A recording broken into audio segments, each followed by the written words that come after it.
Richard. In about 5 seconds, we are. Welcome into Stacking the Box right here live on Radio Row, right here in Las Vegas. Sterling Holmes, my guy Malcom, unified coverage, FanSided and Special Olympics. Malcom, how are you? I am doing exceptionally well today. Sterling, how about you? I'm doing well, man. How was your, you had a little fun little dinner. Going to Carmine's, huh? Yeah, dinner last night at Carmine's was phenomenal. We had Italian. It was family style. It was very fun. You know, had a exceptional time with with everybody from Special Olympics, on the team, and it was fun. Awesome, man. Really happy for you.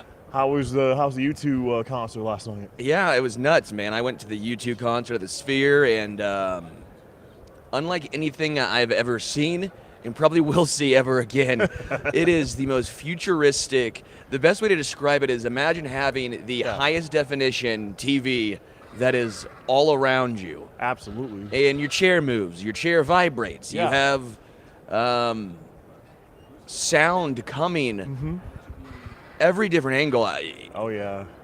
You get flustered almost because like you have not witnessed something like this before. Now it's interesting trying to see what's a concert going to look like without all this stuff going on behind you. Exactly, behind the scenes, Now I will say I'm not the biggest U2 guy, and if you're not the biggest U2 fan, you don't have to be. Right. You don't have to be to see something like this. This was a very cool experience for anyone who is almost the Sphere is first. Right. U2's in the background. So speaking of yesterday, out of all the guests we did yesterday, who stood out to you yesterday? Man, there were so many great ones. So many great ones. Justin Pugh was so much fun, right? Yeah. The Giants offensive lineman, him going from off the couch to all of a sudden now he's playing. Yeah. Man, there were a lot of good ones. Honestly, I think at the very end of the day, Denzel Ward and Myles Garrett, they were great with Bounty. Nice. It's always nice when they know the catchphrase of the company they're working with, So it was really fun. I started, and then Myles Garrett finishes it as we're crushing some wings right here. That was a good time. What about you, man? What was your favorite? I loved Puka Nacua yesterday. I loved Michael Penix Jr. yesterday. Yeah. Justin Pugh, unbelievable yesterday. Got to shake his hand yesterday. He's like, you look like an offensive lineman almost, with the way I was just shaking his hand yesterday. You're a tackle because Yeah. see, you're in shape, so you're a tackle. You're on the outside. You're the athletic, movable tackle. Yeah, It's the I'm very hands. athletic. It's the hands right there. Yeah. Very big basketball hands I have here. A couple of questions / comments to get to. Phantom says, "Good morning, Chiefs Kingdom. Good morning."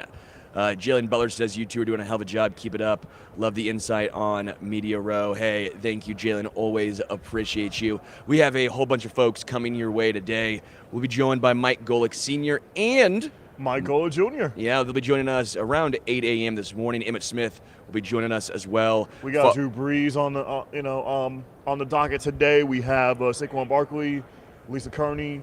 So it's gonna be amazing here at the road today, and looking forward to what surprises we have in store. We also got Kurt Warner and also C.J. Stroud too. Yeah, I mean, it is going to be an absolutely packed day. It's going to be phenomenal. Yeah, it's going to be crazy. It's picking up, man. Yeah. Tuesday was you ease into it, right? Right. Tuesday you ease into it. Monday night was all pretty much the opening night. That was crazy. Yeah, it was. But you're fine. It's confined in a couple hours. But now you have today, you have today and you have tomorrow. Today, today's going to be, even crazy because we're what, 4 days away from the big game. Yeah. So we are getting close. Yeah. Very close. Very close. Yep. Yeah, man. I cannot wait. Again, as someone who grew up in Kansas City. Yeah. As someone who has grown up loving and watching and ingesting sports media, right? Like every morning, Sports Center's on. Every morning you're watching a sports show as a kid. For me, this is a dream come true. It's funny. I tried talking myself in because we knew we were going to the Super Bowl in Radio Row well in advance, right? Yeah. Well before we knew who was going to be playing in it. Exactly. And so I'm sitting here laughing, talking to myself, well, the Chiefs aren't in it. Maybe it's even better. Yeah. But guess what, Malcom? The Chiefs are in. The Chiefs are in it, and your team's in it. Yeah, the Niners are in it too. I'm excited. It's just 'cause we got Mike Golic Sr. and Jr. It's a family affair, baby. Can we get like some what's it, Sly the Family Stone playing in the background for you guys walking around, you know? Yeah, we travel around together. We're getting to the point where he's just going to have to start carrying me around. Yeah. How you guys doing? We're doing well. today? Doing very well. Thanks. Awesome. Obviously, you guys are here on behalf of Sugarlands Distilling Company. A new something coming out right here, huh? Yeah, so Sugarlands has been phenomenal. They're out of Gatlinburg, Tennessee. They're making like the sipping cream and vodka and some whiskeys, and they've been a sponsor for the Golic Family Foundation golf tournament for the last couple of years. And then they said, hey, how about our 10th anniversary is coming up March 9th. Birthday cakes is kind of along with a birthday, so why not a birthday cake with the Golics as the brand ambassador? So we're like, cake and birthday, we're good with that. So that's going to be coming out. Sugarlands.com is where you can check them out. Sugarland Shine at Sugarland Shine is where they are on Twitter and on Instagram. So pretty cool thing, right? We knocked a few back at the golf tournament with them and started putting cake in a blender, and then the rest was sort of history there. We realized we stumbled onto some gold, and so now everyone else gets to taste the beauty that we were a part of the birth of there. We literally did put cake in a blender. He's not kidding. We put cake in a blender, and that's how we came up with this. So idea. I'm assuming the putts weren't falling. A lot of 3 putts in the golf tournament. You're like, you know what? We got to find something to get right. It's the story of every charity golf tournament where early on, if you got a group that's serious golfers, you try and see, hey, is this going to be our day? Are we going to shoot low? And then about hole 6, 7, you make that decision. All right, we're going to turn back to the drink cart another time here and just start to enjoy the rest of our day. It's Snap Hook Central over here. Exactly. Who's the better golfer? Oh, it's Dad. This happened, a recent phenomenon, probably around the pandemic. We were doing the morning show at ESPN with Trey Wingo, and my dad caught the bug. We had never belonged to a country club. We had never been real golfers. My dad shot mid-90s drunk or sober, and then decided he wanted to golf 4 times a week and become someone who actually could hit the ball straight more often than not. Right. Mike hits it better than I do. He's way more limber than I am. He does Pilates. Oh, yeah. Good. I'm a yoga man. Are you? Yeah. See, he does that as well. Yeah. I don't. So my I need a new shoulder and a new knee, so the flexibility is not there. So I don't hit it far. Mike hits it incredibly far, but you have zero idea where it's going to go. No, you do. Way right. Way right. It's going to go. Yeah, and then it's just we have more golf balls in our bag than anybody else because we don't bother going to look for them. Yeah. We just hit another one. Yeah, sure. Yeah. Mike C, I would love to ask you, was it easier to raise your son growing up? Easier? Yeah. I mean, listen, the tougher part, in playing sports all my life is I could control what went on the field. I could control everything. Watching my kids, Mike played at Notre Dame and then was in a couple camps in the NFL. Jake played at Notre Dame. My son, my daughter swam at Notre Dame. It is way more difficult and nerve-wracking to watch your kids perform than me performing. Right. Because I could control it when I'm sitting in the stands. I can't control anything. You just live and die with every single play your kids are out on whatever field they're on, and I know every parent understands that. So that part was nerve-wracking, but working with them has been fantastic. I'll say this, I had to listen to him back then.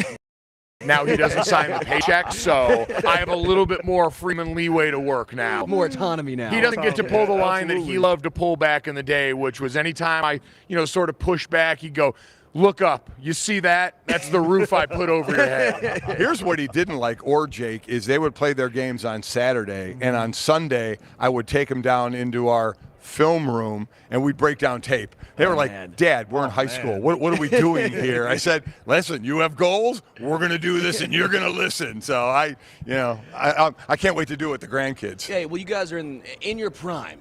Who's winning the pass rush set? Who's winning that? Oh, he would beat me because I played 9 years in the NFL and I had 11 and a half sacks. Yeah. Some say that's bad. I say it's consistent. I say you lasted a long time. It's a little thing. Little things. A little over one a year I thought was consistent. Now, my brother Bob played 14 years. He couldn't rush the passer either. Right. We would have a competition every year on who had the most sacks. If you got one, you had a commanding lead. So I think Mike would be able to pass block me. Pass blocking, I'd probably have him. Run stopping, that probably would have been a little bit tougher there. That was the secret sauce for the old man there. When you got Reggie White and Jerome Brown and Clyde and all those guys, they're going to get after the passer. We need someone to honor the run in the middle of all this. You got to let them pad their stats. That's what it was. You were letting them pad Good their stats. teammate. Yeah, Yeah. good Teammate. teammate. So, Mike Sr., was there a player in your career that was the toughest you had to go up against? Oh, yeah, there's a couple. And we just talked to him yesterday on our show. It was Anthony Munoz, who I consider the greatest left tackle of all time. I played against Mike Webster, Hall of Fame center, Dwight Stevenson, Hall of Fame center. Right. So there were a number of players that took turns beating me on the football field. You know, you think you're brought up with the thought, I tried to teach that to my kids as my dad to me, you think you're going to win every play. I'm going to win every play. And then you lose a play, I'm going to win the next play. And then you lose a play. Lost a lot of plays to those guys. So I played against a lot of Hall of Famers, a lot of great players. Did you always know you wanted to follow in your dad's footsteps? Because I actually had my mom, I'm not going to talk about her very much, but she did she did radio in Kansas City for a long time. I was like, I'm not doing radio. I'm done. I don't want to do that. I'm going to have my own path here. And then the next thing I know, I go, I'm not going to lie, free concerts, that was pretty fun. You know, being on air, that's pretty fun. Did you always know you wanted to do something like this, or was it a fortuitous route as well? No, I think this is something I always knew I wanted to do. I always tell people, you know, Dad played in the NFL for 9 years, but I was so young when that went on. I was born in the middle of his career, and by the time I could really have memories, most of them were of him as a broadcaster. It was getting to go around when he was calling college football games and calling college football bowl games. It was seeing the growth of Mike and Mike from that bird's eye view. And so all of that combined with the fact that I always said I was a chubby kid that liked to talk a lot. So football and then talking about football was a pretty logical career path that I needed to make work because my skills outside of that were lacking. So, yeah, and I naturally held court in the locker room. I like talking to people. I like engaging about the sport. And so it always felt like a natural spot. How can I make talking about a game that's been so good to me the thing that I get to do? And thankfully, I had a pretty good roadmap for how to get that done. So, Mike Jr., share your experience at Notre Dame. What was that like? It was awesome. I mean, I grew up, I think more so than anything, and I've realized this now, I wanted to play football more at Notre Dame than I wanted to, you know, play in the NFL. It's not to say that wasn't a goal. It's not to say I wasn't disappointed I didn't play in the NFL, but I had always lionized that gold helmet because I looked and I saw, all right, look at what that place did for my mom and dad. Look at what it made them as far as the people that they are. My mom went to St. Mary's, which is the all-women's college right next to Notre Dame. That's where her and my dad met, and that's where our whole family has really called home for my entire life. And so getting to go from seeing it through their eyes and seeing it as an outsider to then getting to go and have that place be my home for a little while and to meet so many of my friends that I'm still close with and to learn about myself as a football player and as a young man, it was the greatest experience I could have ever asked for at that place. And, you know, you would have loved to have won a few more games and some stuff like that, but I think at the end of the day, as time goes on, that stuff becomes so secondary to all of the things you learned and the people that you came across there. Awesome. I know you used to host the lighter side of sports. You've done a lot, Yes. but the lighter side of sports. I remember when I was young and growing up, you know, you'd watch on TV, and that was always fun as a kid. You're like, oh, hell yeah, someone's going to get – someone's doing something they shouldn't be doing. That was a lot of fun. When I got approached to do that, and what made it more fun is a couple of years we shot all the shows in Hawaii, so there's nothing wrong with that, getting a trip to Hawaii. But to be able to kind of prank other, you know, guys that were my peers at that point when I was playing and do some of that stuff, yeah, that was a lot of fun. But unfortunately, I got known for that show, so whenever I was doing a show and brought on someone from the NFL, they were a little leery. They were like, okay, something's going to happen to me. I don't know what, but something's going to happen. I want to also talk about, well, actually, really quickly, we have a couple of comments right here. Are you a Swiftie at all? Do you know any Taylor Swift? I've been known to dabble a little bit, yes. Dabble a little bit. I had a great flashback. Obviously, we're in the Mandalay Bay Convention Center. We're right connected to Delano, where you can go out and walk across to Allegiant from here across the bridge. Yep. And I had a flashback. The first Taylor Swift concert I saw of the 3 times I went on the Eras Tour this last year was here in Las Vegas. And so I walked past there, and I remember it was March, so peak March Madness. So you have all the sports bettors over there in the books, and then me and a bunch of women between 16 and 40 wearing sequins, all mashed up. So it's a bunch of backwards basketball jerseys and sequins. I didn't know if you were wearing sequins too. I like felt, maybe on the jersey, bedazzle them or something. I was jealous. I righted a wrong. So here I felt underdressed. I was a little bit more folklore, Evermore era. Sure, and so by the time I went and saw her in Los Angeles, I had the sequins. I had 1989. I was ready to go. Yeah, because they're asking if you could assign a Swift album to each team. What's the album? Ooh, okay. All right. That's a great question here. I would say at this point right now, we've seen this week become a big storyline for the Chiefs. Are they the villain now? Yeah. People think that, all right, they're the team that everyone's pushing back on. Right. We did think Taylor was going to announce the re-release of Reputation at the Grammys, and that didn't happen. She announced a new album, but the Chiefs feel like they're in their Reputation era right now. Everyone's kind of against them a little bit. They're brash. They're fine being the bad guy for everyone, and they're looking forward to that. How about the Niners? The 49ers are a little bit tougher one here, so let's think about this. You've got a quarterback who's a bit of an underdog right now, who's been able to survive that role. You got a guy who's come up short a little bit over and over again here. I'll say this one should be 1989 for the 49ers because this should be their year. 1989 was a big one for Taylor, one of her best albums here. And the way this team has come together, the way this roster is built up to this moment, it feels like it should be their time. Did you both have a favorite guest in your career that was your favorite? I mean, for the couple of decades doing this, and I think it's everybody's favorite guest when they get him, is Charles Barkley. I mean, he is, yes. Dude will say whatever he wants to say, and he is funny. And I've known him when I played with the Eagles. He was with the 76ers, so I've known him for a few decades. Great guy. We get along very well, and just a phenomenal guest. I lived in Philly for 3 years. Favorite cheesesteak spot? You got one?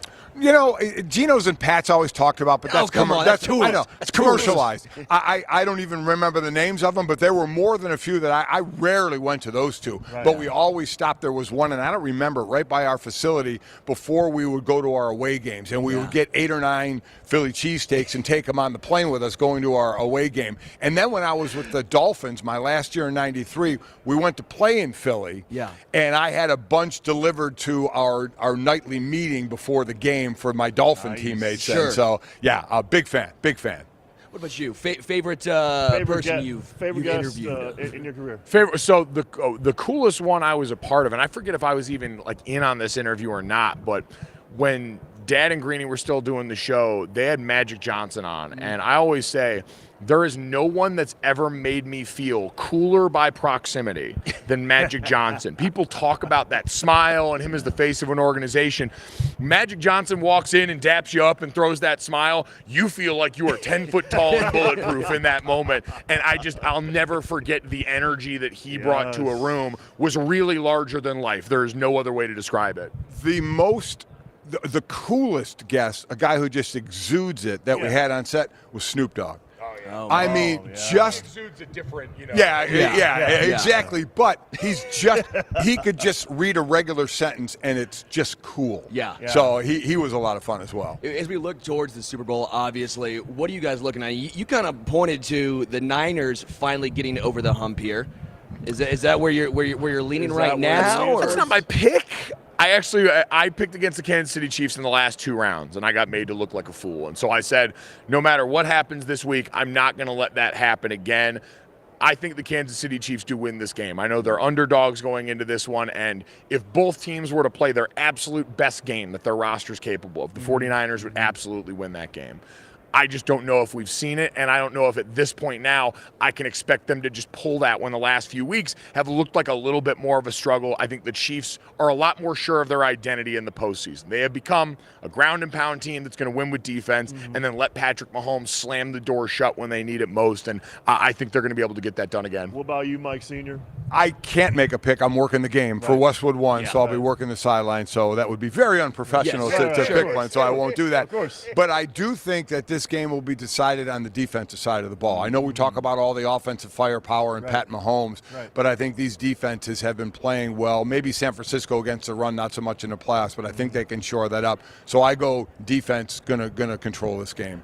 I'm actually really rooting for, obviously Kansas City. I'm a Chiefs guy right here. Yeah. But when it comes to Kyle Shanahan, I'm really rooting for him as a guy to get over the hump because it almost is Andy Reid-esque, where you were known as this offensive genius for so long, but then all of a sudden you stall out in the big games, and then you get the stigma of, can he ever get it done? Right, and he just can't get over the hump. And so for him, I think he's a great head coach. I think once he gets over the hump, the floodgates open, as we've seen with Andy Reid. So I'm kind of rooting for Kyle Shanahan, not in this game, but hopefully going forward.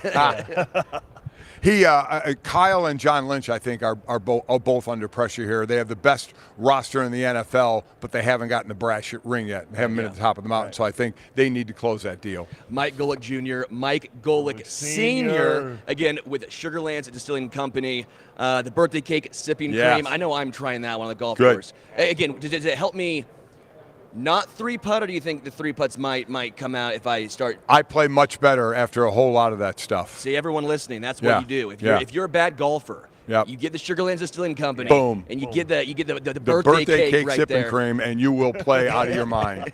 Thanks, guys. Really you appreciate got it. Thank you guys so much. Thanks, you got it. Thanks, guys. Thanks, guys. Man, I see. As a man who three-putts a lot, I think I really need this to help my game. Might add a couple yards as well. The old driver. What do you think, Malcolm? What's the best score you got in golf? 77. 93 was my best score I got. I played with a buddy. Actually. Yeah, I played with a buddy of mine. One of my local media contacts, Matt Ling. We played. On my birthday, and we actually tied. Yeah. Yeah, it was very, very competitive. We lost some shots, along the way. We hit some good ones and some bad ones, but it was all clean fun. Big golf guy. There's actually a PXG setup over there. I've been really trying to hit the sticks over there, but I have blisters on my feet, Malcolm. I'm a little nervous about it? About getting. I don't want to shank one, man. Like all these people around, I don't want to shank one. I don't think you're gonna shank one. I don't think so either. But if you just keep nerve-wracking. Keep your eye, on where your feet are, and just make sure your feet is level where the ball is.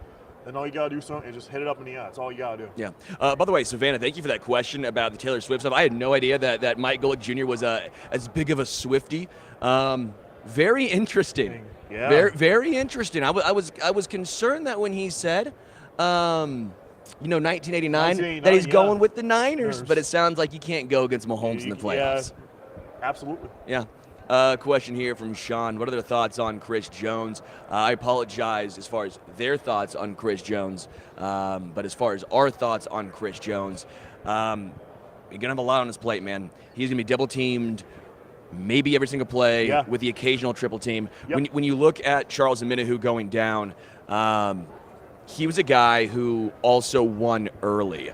When you look at Charles Omenihu, he was a guy who was helping Chris Jones at times get a little more one-on-one action. Now, I love George Karlaftis. But he's not typically known as a guy who wins quick, right? So he's a motor guy. No, he's not a Omenihu. They have different styles. So I'm sitting here going, Chris Jones is going to have a great game going up against double and the occasional triple team. But again, I've said since we got here on Sunday, George Karlaftis for me has to be the X factor. He has to win, and he has to win quick. He has to win the one-on-one matchups. For Kansas City, on the defensive side, to take the pressure off Chris Jones. So that way, Chris Jones won't be triple teamed or double teamed, in the game on Sunday. Yeah, because when you look at it, I love Mike Dana. Mike Dana's not necessarily a guy that I'm sitting here going, I'm counting on him to make some game-changing plays. I like Mike Dana. Great rotational piece, but now if he's getting thrust into the starting role, because when we saw Charles Omenihu go down, it wasn't just him getting an uptick in snap count. We also saw a massive uptick for Turk Wharton, who's a little bit of an inside-outside guy. Losing Charles Omenihu and the versatility that he possesses, again, going back to that question, I think makes Turk Chris Wharton Jones having a big impact for Kansas City, though? Not really. I think he's, again, one of those depth pieces, a guy who can play a little bit inside and out. But, again, I don't think I would count on him. If he does, you take that. That's again, with the Golics right there, that's that birthday cake sipping cream. That's the extra. That's the on top. Right. That's the icing on the cake. But you're not going to count on that. Right, exactly. So that's where I'm at right there. Looking to see right now some news around the NFL. Tom Brady says he was surprised Bill Belichick wasn't hired for a head coaching job. That. Were you surprised? I really wasn't. In a sense of, if he doesn't get an assistant coach job. He's not going to take an assistant coach job. You're not Bill Belichick taking an assistant coach job. It'll be the first time since 1975 he hasn't had a coaching job. That is incredible. Yeah, 1975. That is that's a 23 plus 25. That is 48 years. 48 years, in the make if he does not get an assistant coach job, and I don't think he's going to get one. 48 years ago, 1975, you said? Yeah, 75. Man, Led Zeppelin was in their prime back 75. then. I mean, that's how far back you get. The Who, Yeah. Rolling Stones. I just don't see Belichick getting hired by anybody because, because we talked about this all week long, Sterling, that if he gets hired by one team, he's going to want to take over. Yeah. And I just don't see teams jumping the gun to get Belichick. Just like Brady, in 2020. Nobody was taking Brady. But the only team that took a chance on him was the Tampa Bay Buccaneers. I think the issue... And he won the Super Bowl, too. I think the issue is with Bill Belichick, he's obviously up there in age. As we mentioned, he's been coaching 48 straight years there. Right. He would have to go to a team that's ready to compete and win now. Yeah. And the issue is those teams aren't really looking for head coaches. Right. So you're sitting here going, is he going to go to an organization that's rebuilding? The only real spot I thought was making some sense was the Chargers, because they at least have the quarterback situation figured out, and the roster is fairly talented. Would you see him get an assistant coaching job there? No, I don't see him taking an assistant coaching job. I would be beyond shocked. Yeah. Also, some news around the NFL. Vast majority of players in the union want to play on natural grass versus turf, according to NFLPA Executive Director Lloyd Howell. So what's your thoughts on natural turf versus grass? Like, what's your thoughts on that? I'm going with the players, baby. You are? I'm going with the players. 92% of the players' union wants grass. I think the kickers might be the 8% right there. I think the special teamers, 8%. Those might be the 8% right there. Yeah. Because they've had some data now. Right. And the data collected by the union showed injuries occurring at a slower rate on natural grass fields as opposed to turf. And I know they've tried this hybrid where it's, and they actually used the hybrid in Germany. But it's just a very unique situation. I know it's difficult. I know places like down here in the southwest corner of the United States, Arizona, Las Vegas, they grow the natural grass outside and move it in, and that's even a little bit of a different style of grass. But at the end of the day, would that actually help the kicking game in a sense? Natural grass, like for the kickers, just when they place the ball, so that way they have some room to kick, in a sense. I think turf is what those guys want, because the natural progression of grass over the course of a game, it gets marred, it gets cut up. Next thing you know, you might be kicking out of a sand trap. If it's turf, most likely it's going to be great. But again, for the players, that's what we want. We want the players. 92% of the union said they want grass. I think if you're the NFL, you have to go by the wishes of the product of what makes you money. Right. And the NFL, is $1 billion sports league, just like the NBA, just like the NHL, just like MLB, just like Major League Baseball, just like all the major sports leagues. It's all about the money. Yeah. Emmitt Smith will be here in just a moment. A couple of questions in the chat I want to get to, or comments, if I will. Doug in KC says, or KS, sorry, you're in Kansas, not KC necessarily. I got the stash going. You like it. Thank you, Doug in KC. I appreciate you. And then Savannah saying, hey, I remember Turk absolutely booking it to the sideline, chasing Jalen Hurts in last year's Super Bowl. Whole step up. Yeah, man. Again, love Turk Warden. I hope the best for him. I'm just saying, me personally, you don't see him making an impact. No, I'm not saying not an impact. I'm just saying I'm not counting on him to do You're that. not relying on him. I got you. Sterling. I get it. We'll be joined by Emmitt Smith in just a moment here. Man, I always like talking to Emmitt. He is such love him. I talked to him last year. Yeah, such a good dude. He is. Such an interesting perspective, too, when you talk to let's say it, the greatest running back of all time. Absolutely. Especially in an era where it's such a pass-happy league. Right. It's interesting getting perspective of guys who played the running back, played the position, and just picking his brain of, what's the position, like now compared to when he played. That's what I love about that. Yeah, it's just so unique, so different, and every time you talk to him, just an absolute joy. So he'll be joining us in just a moment. Can't wait for that. As far as some more comments on the YouTube. Sports medicine perspective. Data is clear that natural grass Here is we are safer. with Emmitt I'm Smith with now. you. What's up? Emmitt Smith How you doing, joining Emmitt? us right Good. now. I'm good. How are you guys doing? Awesome. Good, Emmitt. Doing Excellent. very well. I know obviously you're here with Narcan as Yes. well. I know it's near and dear personally as well. My mom grew up in a very small town. Every time we go back there, you see signs. Narcan is a very important thing. I think more people need to understand and know about what Narcan is and what it Yes. can do. Can you Yes. talk more about it, please? Well, Narcan can actually revive a person that may have suffered an opioid overdose if we get it into them in time enough. Yeah. So the nasal spray itself is a very powerful nasal spray that can preserve a person's life. That's the whole mission. Yeah. That's why we're talking about opioid overdoses and awareness of this. So with Emergent and myself spreading the word out there that this is something that we all can use or have on us, because we never know when an opioid situation might occur. So Yeah. be prepared and being ready to rescue is what we're talking about.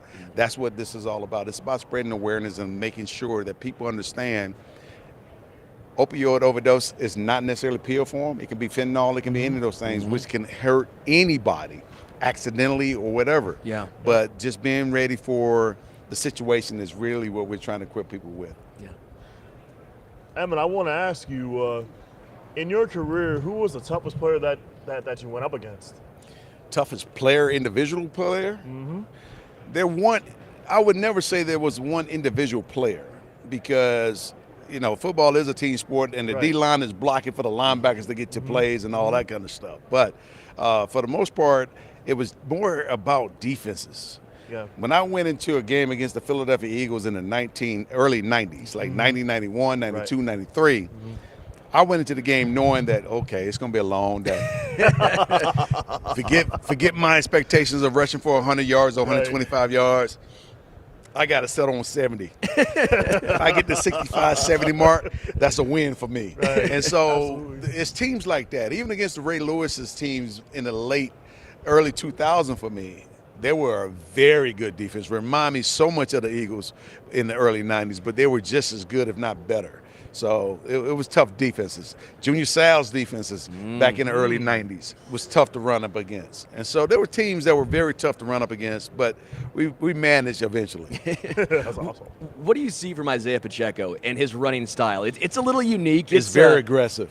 very aggressive. He's so fast and he's a downhill runner and is not afraid of contact. And that's a beautiful thing. Now, how long that lasts remain to be seen. And it's about preparation after the game and preserving your body also, which is extremely important for a guy like Pacheco, because how violently he runs with the football. We got to get you with Isaiah Pacheco. Yeah. Your longevity needs to rub off on. Well, it's all about taking care of your body at that point. And what is he doing to recover?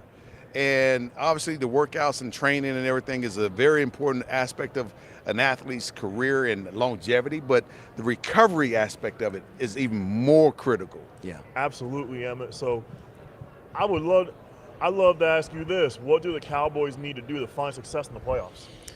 Well, shit.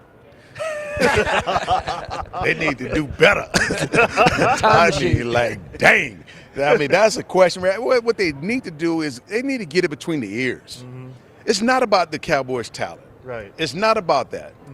Just like we talking about Narcan, the nasal spray, how people need to be ready instead of getting ready to stay. You got to stay ready versus getting ready. They got to be ready. Yeah. They got to be ready to meet the challenge mentally, not physically. Right. Because they're very talented. But just having talent does not win the big games. Right. Just because you out-talent someone like the Commanders or the Panthers or someone like that, Right. doesn't mean that you can go in and dominate against the Packers or the Niners. Right, exactly. When a bully hits you back in the mouth, do you have the will to hit them back? And right now, our team has not shown the will to hit a bully in the mouth. And so that's a problem. Right. And it's not about your talent. Right. It's about you mentally meeting the match that's before you. If that team challenges you at that level, you know what you need to aspire to. It's about that mindset, you Yes. know, as a team, you know, and it's like you said, talent isn't going to win at the end of the day. It's all about defense. Defense wins championships. It's a defensive driven type of type of league in the NFL. Defense. It's all about defenses. If you don't have a defense, you don't have the sustainable running game, or you don't have that sustainable offensive line, you're not going to win. Right. Well, I agree with you because most teams back in the 90s were built inside out. Mm-hmm. D-line, O-line. Right. And if you had skilled players like a McCaffrey or Emmitt Smith or Barry Sanders or Curtis Martin or Marshall Faulk, you had those kind of skilled players back there running when you built inside out, and you had those great wide receivers and a quarterback that can sling the ball, Kurt Warner, anyone like that. Yep. You made progress. You made tremendous progress, and you put a lot of pressure on opposing defenses, and you created matchup issues all over the football field. Wow. And that's what the Cowboys need to do, is take advantage of the talent that it actually has. Right. But the talent also have to take advantage of getting mentally prepared and have the desire to want to do something great beyond the game. I know you got to go. We've talked a few times about this. Just very quickly, we always talk about the NFL being cyclical. Right now it's a pass-happy league. Yes. When do you think it goes back to the run? I mean, you're even looking at the 49ers right now. What do they thrive on with CMC in the run game? Right. When do you think the run game gets its due yet again? When they come to realize that some of the quarterbacks that they got in the National Football League ain't worth nothing. And it's only a handful of quarterbacks that are really, really worthy to be quarterbacks. Right. And so, I mean, every quarterback is not going to be a Patrick Mahomes. Yeah. Right. Every quarterback is not going to be a Tom Brady. Mm-hmm. And even though Dak Prescott has proven that he can throw the football, Right. there's so much more upside with Dak Prescott than there are with some other quarterbacks. Right. He's shown that he can lead a team to 12 wins. Right. Mm-hmm. He's shown that he can overcome adversity Yep. and bounce back. Mm-hmm. He's shown that he can read coverages. Yeah. Yeah. He's shown that he can be a complete quarterback. Now, can he take it to the next level? Yes, he can. There's some that they've already tapped out, and they can't go to the next level. Yeah. I'm looking for Josh Allen now to take it to the next level. Can he become that elite quarterback versus trying to be Lamar Jackson all the time? You know, that kind of stuff. Can Lamar become a better passer? Yeah. And read coverages a lot better and help his team become better. Right. Those are areas of improvements for guys like that. Right. And so Mahomes, he got it on lock. Emmitt He got Smith. it on lock. Emmitt Smith here on Sagging the Box. Thanks so much, Emmitt, for your time today. Thank you. Y'all be good. Man, always great talking with Always you. great So talking to you, man. insightful. Again, everyone go check out Emergent Narcan. Very, very important. Right now, that's Drew Brees. He's one of the biggest. Yeah, he is. He is. Smart. Yes. Drew Brees is coming. See, there we go. There you go. He could run with it. Yes, he can. It worked out. It worked out. It definitely did. Oh, yes, indeedy. That was always fun. Always fun to talk to Emmitt. You're talking about how the game is cyclical, right? And yeah, we got some. These are awesome. What's These this are over awesome. Here? This is cool. Brock Purdy, FedEx Air Info Player of the Year. Christian McCaffrey, FedEx Ground NFL Player of the Year. Oh man, they got both my air gosh. and ground. Oh wow. Both San Fran Damn, now. guys. We might have to take this up with Yeah. with Drew on this one. Yeah, we do. Man, this is such a fun show. I love when Emmitt Smith stops by. We'll be joined by Drew Brees, Drew obviously, Brees in just a in moment. just a moment too. Emmitt Smith was fun to talk to. Amazing. He is such a intellectual savant of the game of football. Yeah. Emmitt Smith is. I mean, his perspective again is so unique. Yeah, it's very unique, very refreshing. I am shocked he didn't go into coaching more in the NFL because I have no idea how you would not want to run through a brick wall for Emmitt Smith. I have no idea how you wouldn't do that. Getting joined now by Drew Brees. What's up, guys? How we doing? What's up, Drew? How are you? I'm great. You? Awesome. I love this over here. These I'm massive digging trophies. These are massive. Have you picked them up? They're heavy too. Yeah. Yeah. I don't know if I Base can. zones, baby. Yeah, Yeah. I don't want to drop it. I'd feel bad, Drew. Obviously, Yeah. Drew's here with FedEx. We got Christian McCaffrey, Ground Player of the Year. That's right. Brock Purdy, Air Player of the Year. Yeah, that's the big announcement. First time ever that teammates have been the respective FedEx Air and Ground Players of the Year. So maybe that's foreshadowing for the game. I don't know. We'll see. But I had the great pleasure of being able to win the FedEx Air Player of the Year award 4 times. So I've got 4 of these in my office. They look good. They look good. I see them every day. But no, it's a great program that FedEx does. In addition, as part of this, both Brock and Christian will receive $20,000 to donate to the HBCU of their choice. Nice. To go to scholarship funds to very deserving students. So that's a great thing. Hey, Drew, I would love to ask your thoughts on Aiden O'Connell, who went to Purdue. What was your impressions of him this season? I was really happy for him. His journey at Purdue, he was at Purdue for 6 years, red shirt, medical red shirt. He was in a bunch of situations where he was a backup. All of a sudden the starter got hurt. He got his opportunity, and then maybe he got hurt, right? So it was kind of an up and down career from the perspective of just a lot of adversity. And then I remember the game that he came into. I was actually broadcasting it back in 2021, where Purdue was at Notre Dame. He came in at the end of the game when we were down, almost led us back, and then he ended up starting every game after that and had a phenomenal junior season, and then obviously his senior season we win the Big Ten West. We go to the Big Ten championship game, and I couldn't be more happy for a guy like that just based on his journey. He's got great leadership ability. He's overcome so much, and I think like you saw a lot of that maturity with the way that he played this year, and certainly there was I think some tough moments for the Raiders this year, but man, once Antonio Pierce took over, you just felt like it was a different team. It was a different culture, and they rallied around the coach, but they also rallied around the quarterback. With Brock Purdy in the Super Bowl here, there's been a lot of talk. Is he elite? Is he getting carried by the scheme? Obviously, you don't put up those numbers without having something you do extremely well, as we're seeing right here, right? Yeah. What does Brock Purdy do that makes him so special, that even though he might not have the arm strength of a Mahomes, that he might not have the running ability of a Lamar, he always finds ways to get it done? Yeah, it's exactly that. There's a system that's in place, and our job as a quarterback is to operate the system and operate it at the highest level. And that system is a version of the West Coast offense. Shanahan, we ran a version of the West Coast offense, so I understand the philosophies around it. A lot of times, the pass game is an extension of the run game. The ball gets out of your hand with timing and rhythm, right? There's reads and progressions. We're not going to take sacks. We're going to get the ball out to our playmakers in space, and they've got a lot of them, right? Yeah. Right. At times, it's very much ball control, but always with the big playmaking ability down the field. I think what's impressed me with Brock is, number one, his knowledge of the system, the timing and rhythm of his feet. Watch his feet at all times. He's coming off a play action fake, man. His eyes and his feet are to that first progression on this, this skinny post in and around the backer, and if it's not there, then he's kicking the ball out to McCaffrey. The ability to handle all the shifts and motions that offense does, right?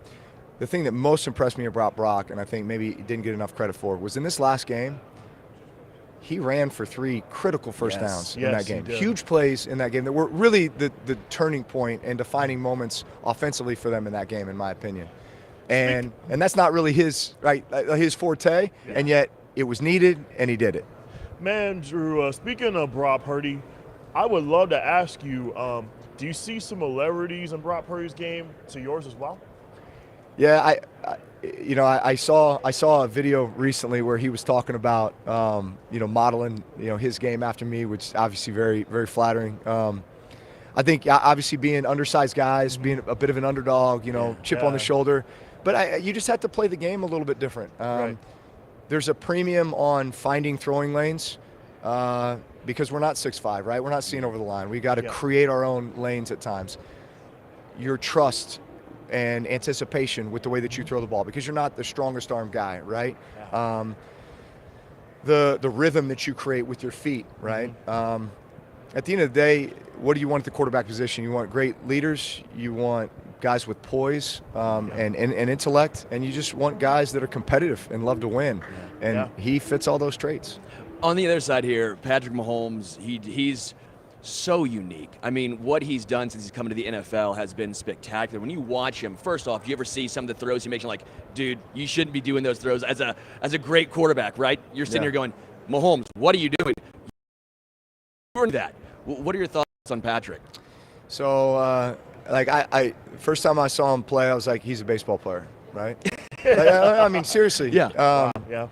Like all the guys who played baseball, especially if you played shortstop or, you're used to dropping down and throwing sidearm. It's actually the fastest way to get the ball out of your hand is to throw sidearm, believe it or not. So if you got, that's why you always see infielders turning too, right? Yeah.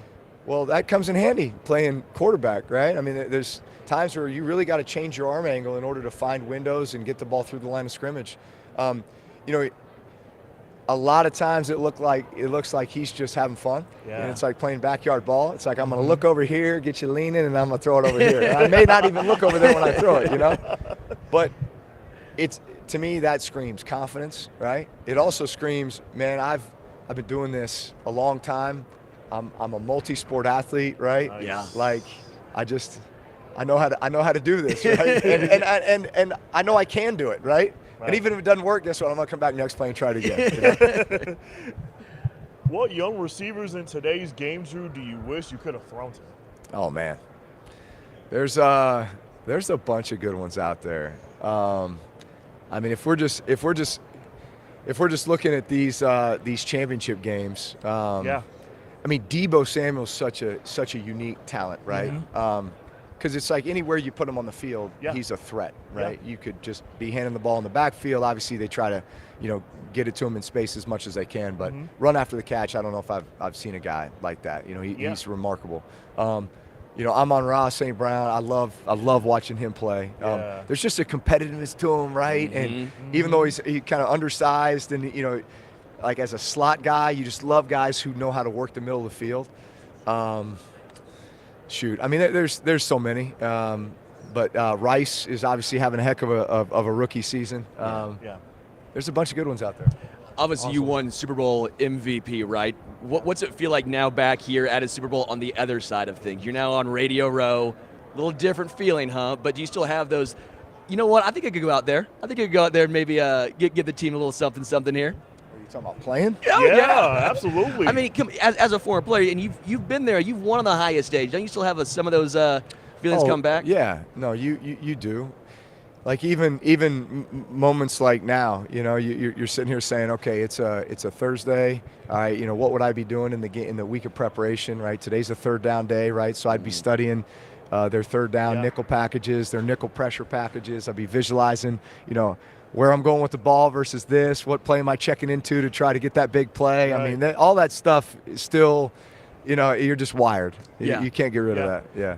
Next year, the Super Bowl is in New Orleans. What do I need to do in order to get to New Orleans out of New Orleans next year?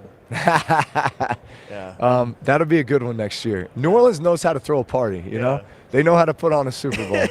So it's going to be a wild one. Let's just try to get the Saints in that thing. Yeah. Huh? That's what we need. I've never been to New Orleans. Really? No, I haven't. Like in all my years of being a journalist, I've never been to the Crescent City. I would love to. You like oysters? I love oysters. All right. Charbroiled oysters at Drago's. Yes. All right.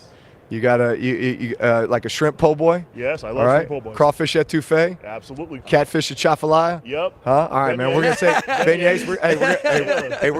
We're gonna take care of you down there. All right. Awesome, Drew. And get you some small sliders. Before we get out of here, Malcom, you got something to give to Drew. I got something I want to give you, Drew. I have a special sweater for you. Oh yeah. Oh man, this is awesome. Thank you. Yeah, Special Olympics. They launched this campaign. It's called "Yeah, I Am Special," and the organization is working hard to erase the stigma that is associated with the word special. Drew, we really appreciate your time here. Thank you so much, today, man. Drew. Yeah, thank you very much. Thanks for coming on today. And make sure you don't drop these bad boys. No.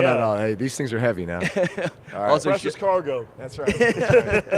Shout out to FedEx as well. These are sweet. You lift weights with them. Yeah, I feel like I need one just like Sterling Holmes. Yeah. What would yours say on there? I would say smooth. Smooth on there. Smooth. Yeah, smooth as my nickname on there, and then it just says smooth FedEx ground quarterback of the year, or smooth FedEx quarterback of the year. I love that. Yeah. I love that. Oh man, we got Saquon coming up next. We got next right now. Awesome. Ooh, I can't wait to talk to him. It's been a great morning already, Yeah, huh? it's been phenomenal so far. From Mike Golic Sr. and Jr. to Emmitt Smith to Drew Brees. and now Saquon Barkley. You a big crawfish guy? I love crawfish. Yeah, me too. Big crawfish etouffee man myself. Yeah, I love crawfish etouffee. Are you a shrimp po' boy kind of guy? Not a huge shrimp guy. Not a huge shrimp guy. What not about gonna lie. beignets? Big beignet guy. I love beignets. I can get down with some beignets. I can get down with some beignets. What about New Orleans sites? Like French Quarter. Are you a big French Quarter kind of guy? I don't know, man. I love French food. Yeah. I love French food. I love French Cajun. drink. Yep. I love Cajun food. I love Cajun food. Yeah, you know New what Orleans I think. next year's gonna. I can't wait to see what New Orleans has to offer next year. And like Drew said, I love how he said he's like New Orleans loves to throw a party, and he's like he'll take care of me next year when I'm in New Orleans. So I can't wait. I'm still almost a little shocked we talked to Drew Brees because I'm not gonna lie to you. Growing up, that was probably my favorite quarterback. Really? As a man who's 5'10". Yeah. He's obviously taller than me, a little bigger than me. But again, as an undersized guy, you look up to guys who maybe a little bit more like you, right? And so for Drew Brees. Drew Brees was one of my favorite QBs growing up too. I loved watching Drew Brees when he was with when he played at Purdue, when he played with the Chargers and Saints.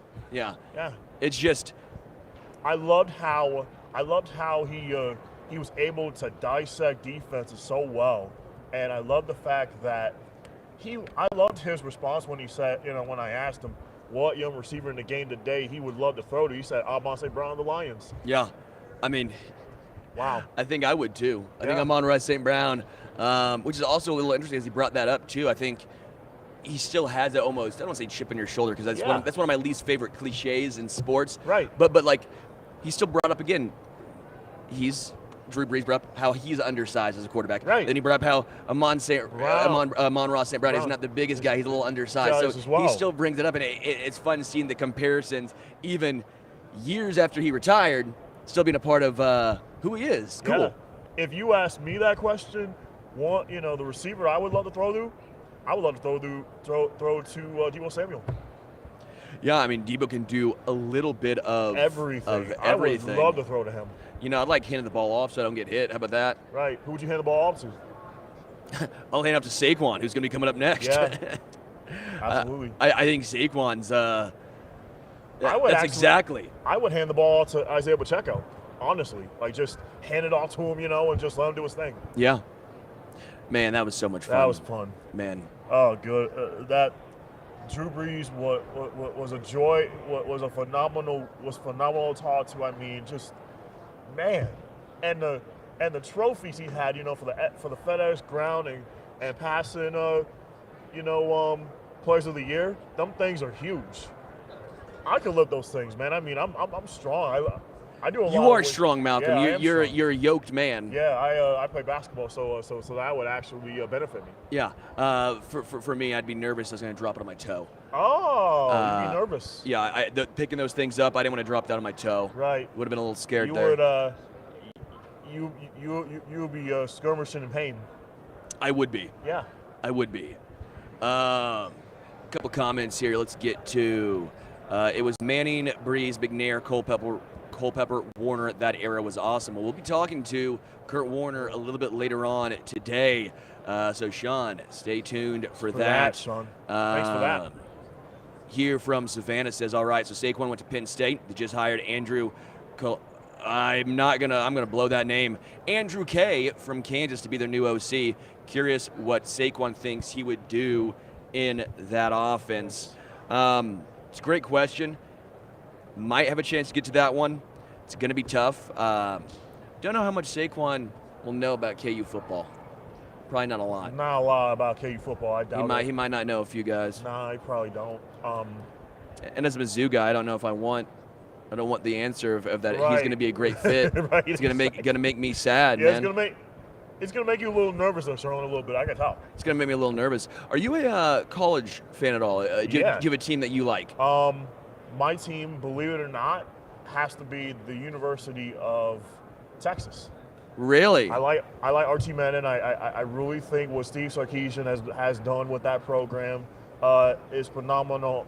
Archman is gonna come in and win right away in the SEC. So sounds like a Texas fan. Yeah, you sound like a Texas fan. I do. But believing that all of a sudden everything's going to be fixed and Texas is going all the way, huh? Exactly. You sound like a Texas fan. I like that. They'll turn it around. They'll turn it around under Sark.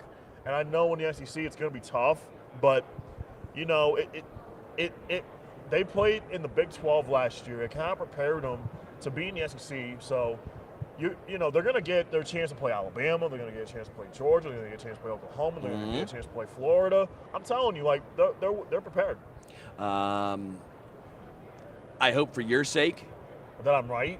No. I hope for your sake it goes well. It goes well, but it's tough. As a Mizzou fan, sorry, pal. You don't think it's going to happen? Sorry, pal. You don't think it's going to happen? I think that's Texas fan talk right there. Yeah. The Texas fans are a little bit like Chargers fans, I think. You think so? Yeah, where the offseason's great, then the regular season comes around and it's not quite as good as you think. But we'll see what happens in the regular season, though, sir. We'll see. All right, we have Saquon Barkley, running back of the Giants, right walking up right now. Saquon, how are you? How are you, Saquon? I am doing great. Right to it. I love it. I know that's what we're doing. We know you're a busy man. Yeah. We know you got a lot of things going on. We know you got a lot of things going on. So thank you for taking some time for us today. No, thank you guys for having me. I'm excited. I know you're obviously doing stuff right now with Silk's Feel Plenty Good Challenge in January. You got the tofu touchdown smoothie. Yeah, tofu touchdown smoothie, the smoothie. That was part of the Feel Plenty Good Challenge. Was able to create a smoothie that got great nutrients in it, delicious. Way to start your day, way to start your breakfast. Easy. I think breakfast is overcomplicated. People think of athletes or football players. You think of loaded carbs, meats. It's not always about that. And I was able to participate in the challenge, and I could see the direct correlation it had to how I felt physically with my body. I'm all about putting great things in your body and doing stuff that's authentic and real. I was about to say, I think people see you and go, I want to do what he's doing. They see his body, they see the quads, and they're like, yeah, you know what, maybe this would help. And yeah, this is the healthiest thing I've ever seen. This is the healthiest thing I've ever. But it tastes good. Oh, I believe it. A lot of people, sometimes you miss with being healthy and you lose the taste of it. You lose it being delicious, and it's very delicious. Yeah. Are you more almond milk or oat milk? Silk. Silk, baby. Yeah. That's silk, Malcom. Yeah, silk. I would love to get your thoughts on the running back position. Is it different? How different is it, in the running back position, as a player? What's unique about the running back position? Yeah, it's all about being instinctive.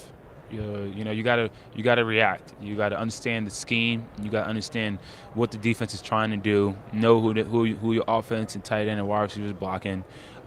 Know what's your rules, and then you can go out there and react. That's why I tend to see I have my better games when I don't have to think too much, when I can go out there and I was like, okay, I can see just something I saw in film, look, and I know exactly where it's going to hit, and I can go out there and play free. So running back position is a tough position, like any position in the NFL. The NFL is a tough sport, physical sport, but I love it. I love getting paid to play a child sport where, I get the football and grown men that are 300 pounds are trying to hit me as hard as they can. You're obviously a phenomenal pass catcher as well. Is that a little better for you? Maybe fewer hits? No, I mean, I tend to be.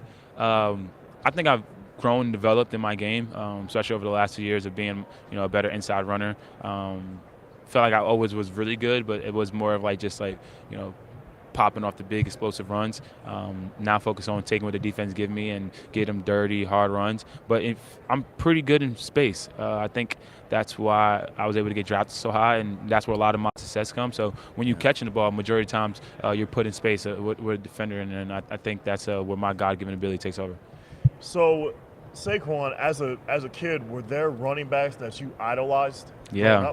I never was allowed to idolize anyone. My father, Ali Bey, never really allowed me to do that. But I'll say fans. I'm fans of Curtis Martin, New York Jets running back.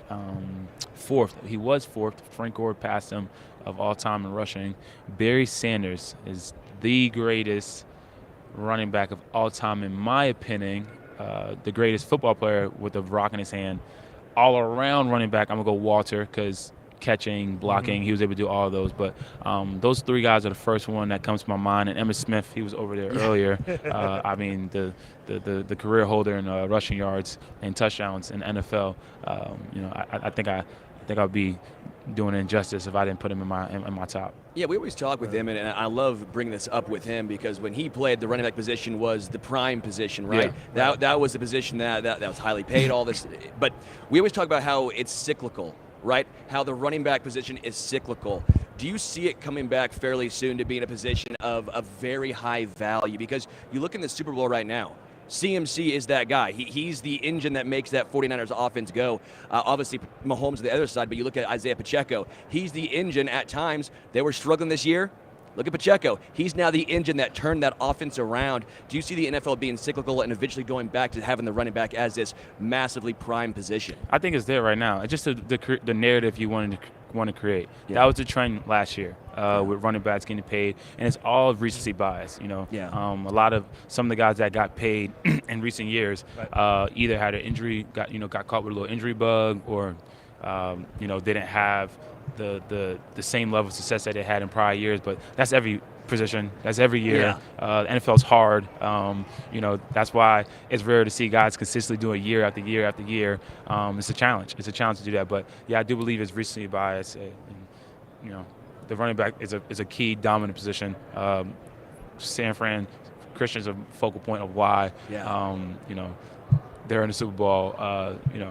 Not to my old horn, the year we went to the playoffs, I was a big focal point of that. Yeah. And even in this year, we had a lot of injuries. We had to play with some backup quarterbacks, and when I was able to get things going in the run game and making plays, we were able to win some games, and it opens up everything.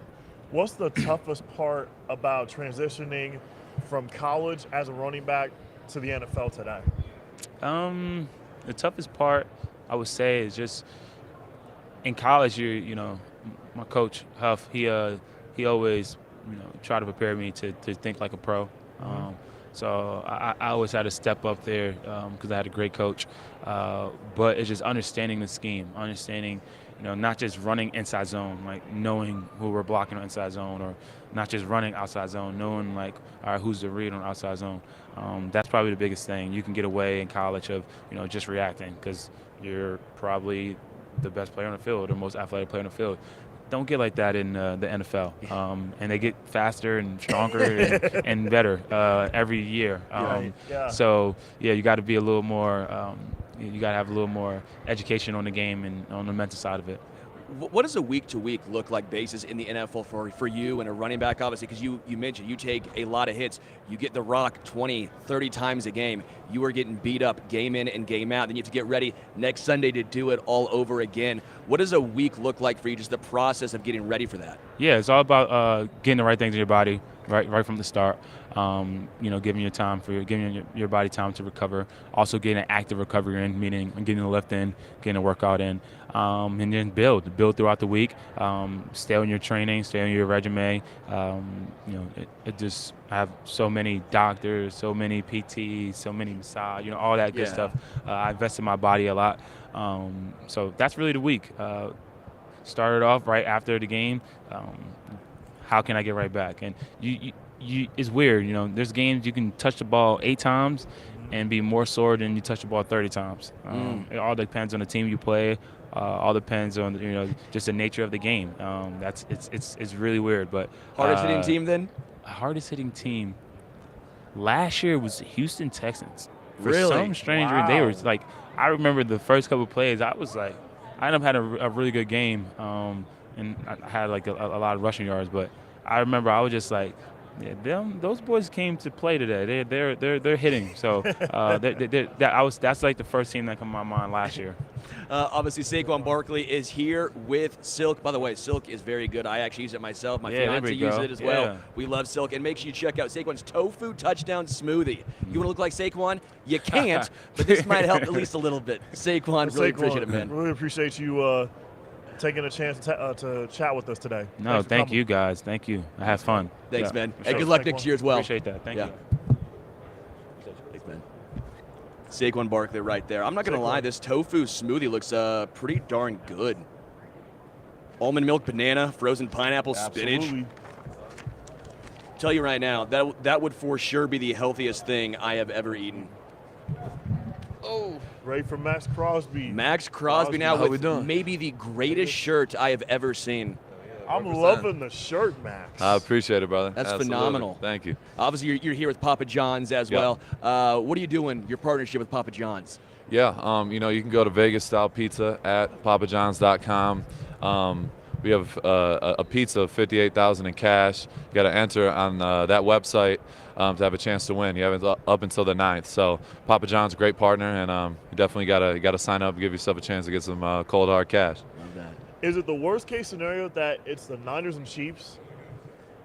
Honestly, it is what it is. At the end of the day, they've earned the right to be there.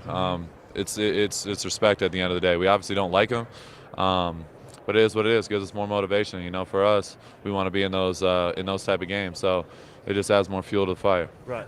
As far as Antonio Pierce, man, the team just completely rallied around him. I have not seen this at all with an interim head coach before. What does he bring to the table? Why do the players galvanize around him? When you give it, you come out right out the gate. He's obviously been there for 2 years, but I mean, when he stepped into the role and got in front of the whole team, everything is black and white. There's no gray area with him, and so guys immediately attract to that because he was in our position. He played at the highest level. Started in the NFL, was a captain, Super Bowl champ. So he knows what it's like to be in our shoes, and at the same time, he's done it at a high level as a coach as well. So, he's done it all. Everything he's done, he does at a high level. And people can say whatever they want, talk about experience and things like that, but everybody's got to start somewhere. So we fully believe in him, and I think we're going to shock a lot of people next year, without a question. Hey, Maxx, I would love to ask you, toughest player this season, offensive lineman you had to go up against this season. This season, I would say Panay Sewell. Probably it was like literally heavyweight match from start to finish. Me and him were going back and forth the whole game. And when you got a guy like that, those are the matchups you look forward to. People are hyping it up all week, and I live for those moments. So me and him, I'm sure he would say the same thing. But we went at it. It was amazing for sure. Who's harder to bring down in the NFL? A guy like Lamar Jackson, who's very shifty, very quick. A Josh Allen, who's bigger body. Mahomes, who always seems to get a sneak away from pressure. How do you adjust your game going up against different style quarterbacks to bring down? I mean, it's just about it's about us at the end of the day. As rushers, you have to be under control. You have to be able to consistently be around the quarterback. So.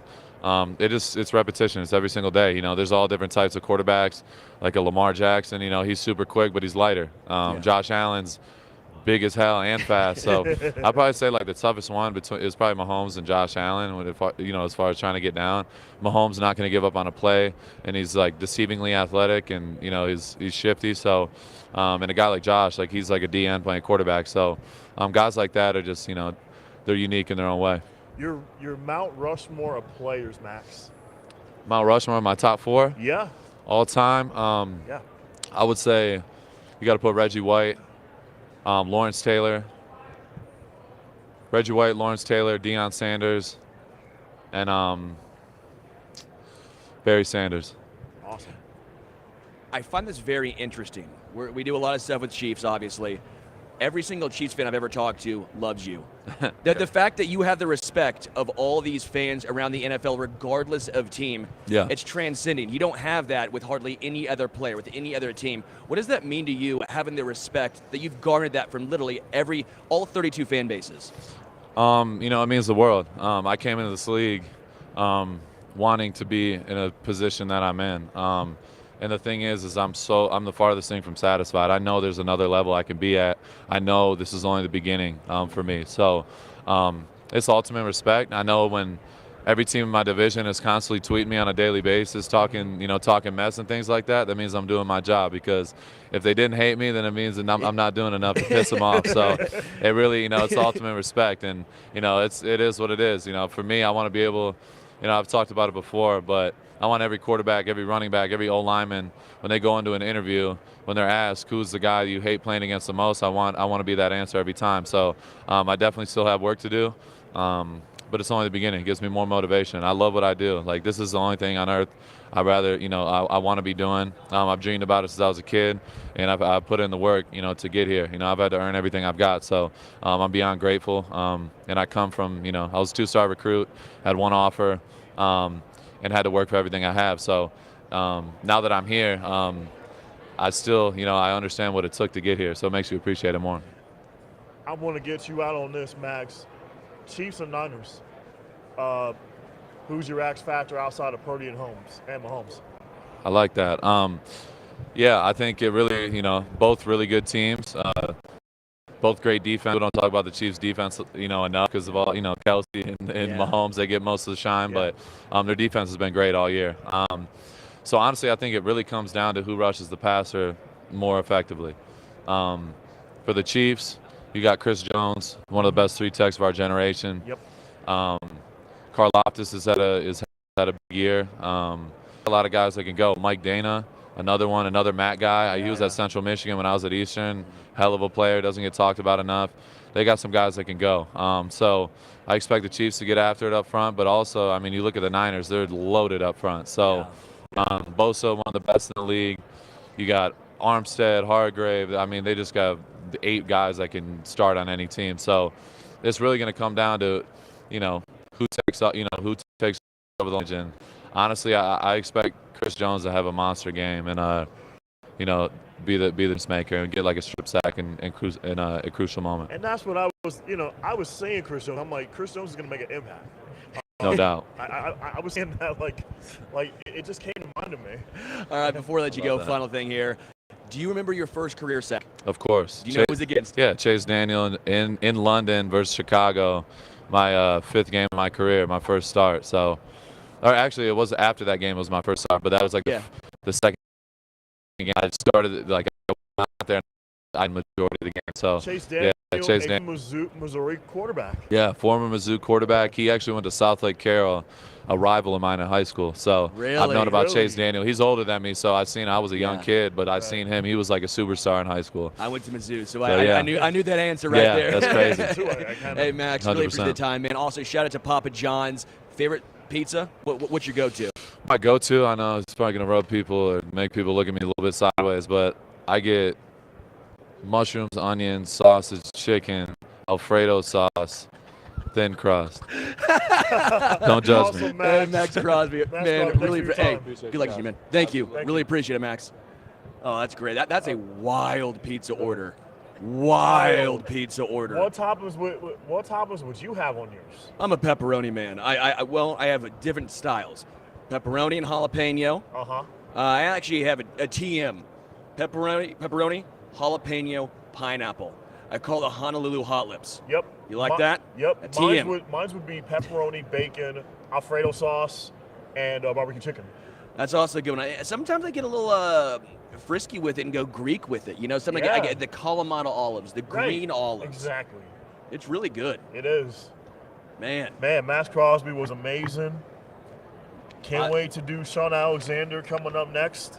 I absolutely love talking to Maxx Crosby. I talked to him about 2 weeks ago.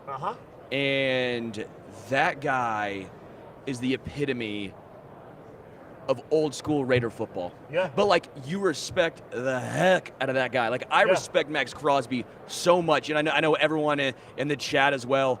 They all like Maxx Crosby. Absolutely. They all respect Maxx Crosby.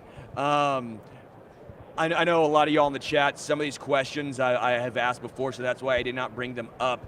I brought up the whole Mahomes rivalry in the past, what that means with him. If you want to check that out, that's actually on a previous iteration of Stacking the Box. You can look on the YouTube. I think Richard's going to link the chat right there, so wanted to kind of switch the questions up with him. But he talks about the rivalry with Kansas City in that one, as well as Patrick Mahomes. Looks like we'll be joined by Shaun Alexander in just a moment here. Man, big running back day. Yeah. Big day for running backs on the show. What do you say about that? Oh, that's amazing. Hey, Shaun, how are you? Good, no doubt. Y'all doing well? We're Very, doing, very well. We're doing Good, amazing. good. I know you are here with Stand Together Foundation, a organization committed to breaking the cycle of poverty in America by driving change from within communities. Can you talk about this more? Man, I have partnered for the last 5 years now with Stand Together Foundation. Just a wonderful group of people, about 800 of some of the most successful businessmen, women, and philanthropic leaders in the country. And they've put their money, they've put their talent, they've put their leadership skills to just tackling some of our country's biggest issues. And I've just been, so fortunate to be a part of what they're doing with Cafe Momentum, and that's the restaurant in Dallas that they left from, we say, business as usual and made all of the employees, almost all of them, kids in the juvenile justice system. And so these kids, instead of going to juvie, they jump into a year program with Chad and his team, and they learn all the ins and outs of the business, from being a sous chef to the cook to the greeters to the management team. But he also added to them the secret sauce. He put social workers and psychologists, tutors, and you're just seeing all these kids gain identity. I told him, I said, Chad, you just put all the aunties and uncles around. That's what you did. You know what I mean? Everybody show when aunties and uncles show up, you know. And what's happening is recidivism in most cities is about 45 to 50%. That means you go back to prison after your teenage years. With Cafe Momentum, it's 11%. So we know just about 9 out of every 10 kids will never go back to prison. They'll become healthy, successful citizens in our great country, and they'll go make impacts in their families and communities, and that's what we're all about. So I told Chad, let's put one in every NFL city. He took that big gulp and was like, let's go. And so with start off in Dallas, we now have one in Pittsburgh. We now have one in Nashville. Denver Broncos jumped in, so Denver will open up this year. The Falcons have jumped in, so Atlanta will be one next year. We got set up for Houston, Tampa, and Miami for 2025. We've already been talking with LA, and you know how quick things move in LA. It could be 24, it could be 25. You know, so we're excited, but we're doing the thing that we always dreamed could happen is take the whole country and what Cafe Momentum is doing and change the lives of thousands of people in our country. Man, Shaun, I would love to ask you, why is it so hard for a running back to win MVP? Well, it really ain't, you know. I think winning the MVP is always about the player that's dominating the game. Right. And so I just believe that if you dominate the game, you can. And so clearly Christian McCaffrey has that opportunity. Yeah. He will touch the ball enough. He can touch it in the air and on the ground. I think a 100-yard, 2-touchdown running back always has a shot. And so you don't score the touchdown, then you're not going to get it. So he has to score touchdowns, but he has the position that's fit to do that, you know, all across the field, because they allow him to, have the greatest moment in football, which is the touchdown. We have a lot of Chiefs fans that obviously listen to us. You broke Priest Holmes' record, right? That was hard for me growing up. Yeah. I grew up in Kansas City. My last name's Holmes. I'm like, yeah, Priest, and then all of a sudden, Shaun Alexander getting it done. Did you have that as a goal in mind? Was that just it was a goal? It was. You know, one of my favorite running backs is Barry Sanders. Yeah. And I've got some friends that live in Michigan, and they love Detroit. And I just looked at it, at the beginning of my career and was like, 99 touchdowns. Okay, so I need to get to 100. And so that was the goal. It was like, man, how fast can I get to 100? And so I know in those 5 years, I scored 99 touchdowns in 5 years. And so, I crossed over that 100, that MVP season, because I had 2 or 4 in my rookie year. And then Ricky Waters got hurt, and then it became my show, and I just took over there. But everybody has different things that drive them. Some of it's the roar of the crowd. Some of it's get my mama a house. Yeah. For me, there was just something about scoring touchdowns that it moved me. I wanted to be a person that, I still call it the greatest part of football, you know what I mean? I want to be a person that the dad would put his arm around his son and say, you remember we saw that Alexander make that play? Yep. I want girls to be like, oh, man, yeah. You know what I mean? I was that guy. It makes everybody stop and see what happens. And I wanted to be in the focal point of that. And so that was touchdowns, Is there a running back today that reminds you of yourself? It's really funny. Not as much as it was, I felt, a few years ago. There's some running backs that have got great balance, great can catch the ball and they can break runs. But I haven't really thought about it compared to me. I know that when I first retired, that was always the question. And so I remember like Shady McCoy, I was like, oh, that's that guy. I like him, how he plays, that they're just not as big as I was. I forgot the guy that was at the Steelers for all the time and then went to the Jets. I just forgot his name. But there was a handful of running backs that did what I did. It was a stop and start, explode through the hole. But most of the guys today are like 200, 205 pounds. Right. I was 225 and a little bit taller. And so it looked a little bit different. But when I watch them around, I'm like, oh, I know what you're doing. Y'all doing that Eric Dickerson. Not Eric Dickerson, that Tony Dorsett. I mean, most of my runs, if you watch me, you'd be like, oh, it's a bigger version of Tony Dorsett. Absolutely. And so when I see guys doing it a little smaller, I'm like, oh, they doing that, Do you ever wish you would have played now in 2023, 2024?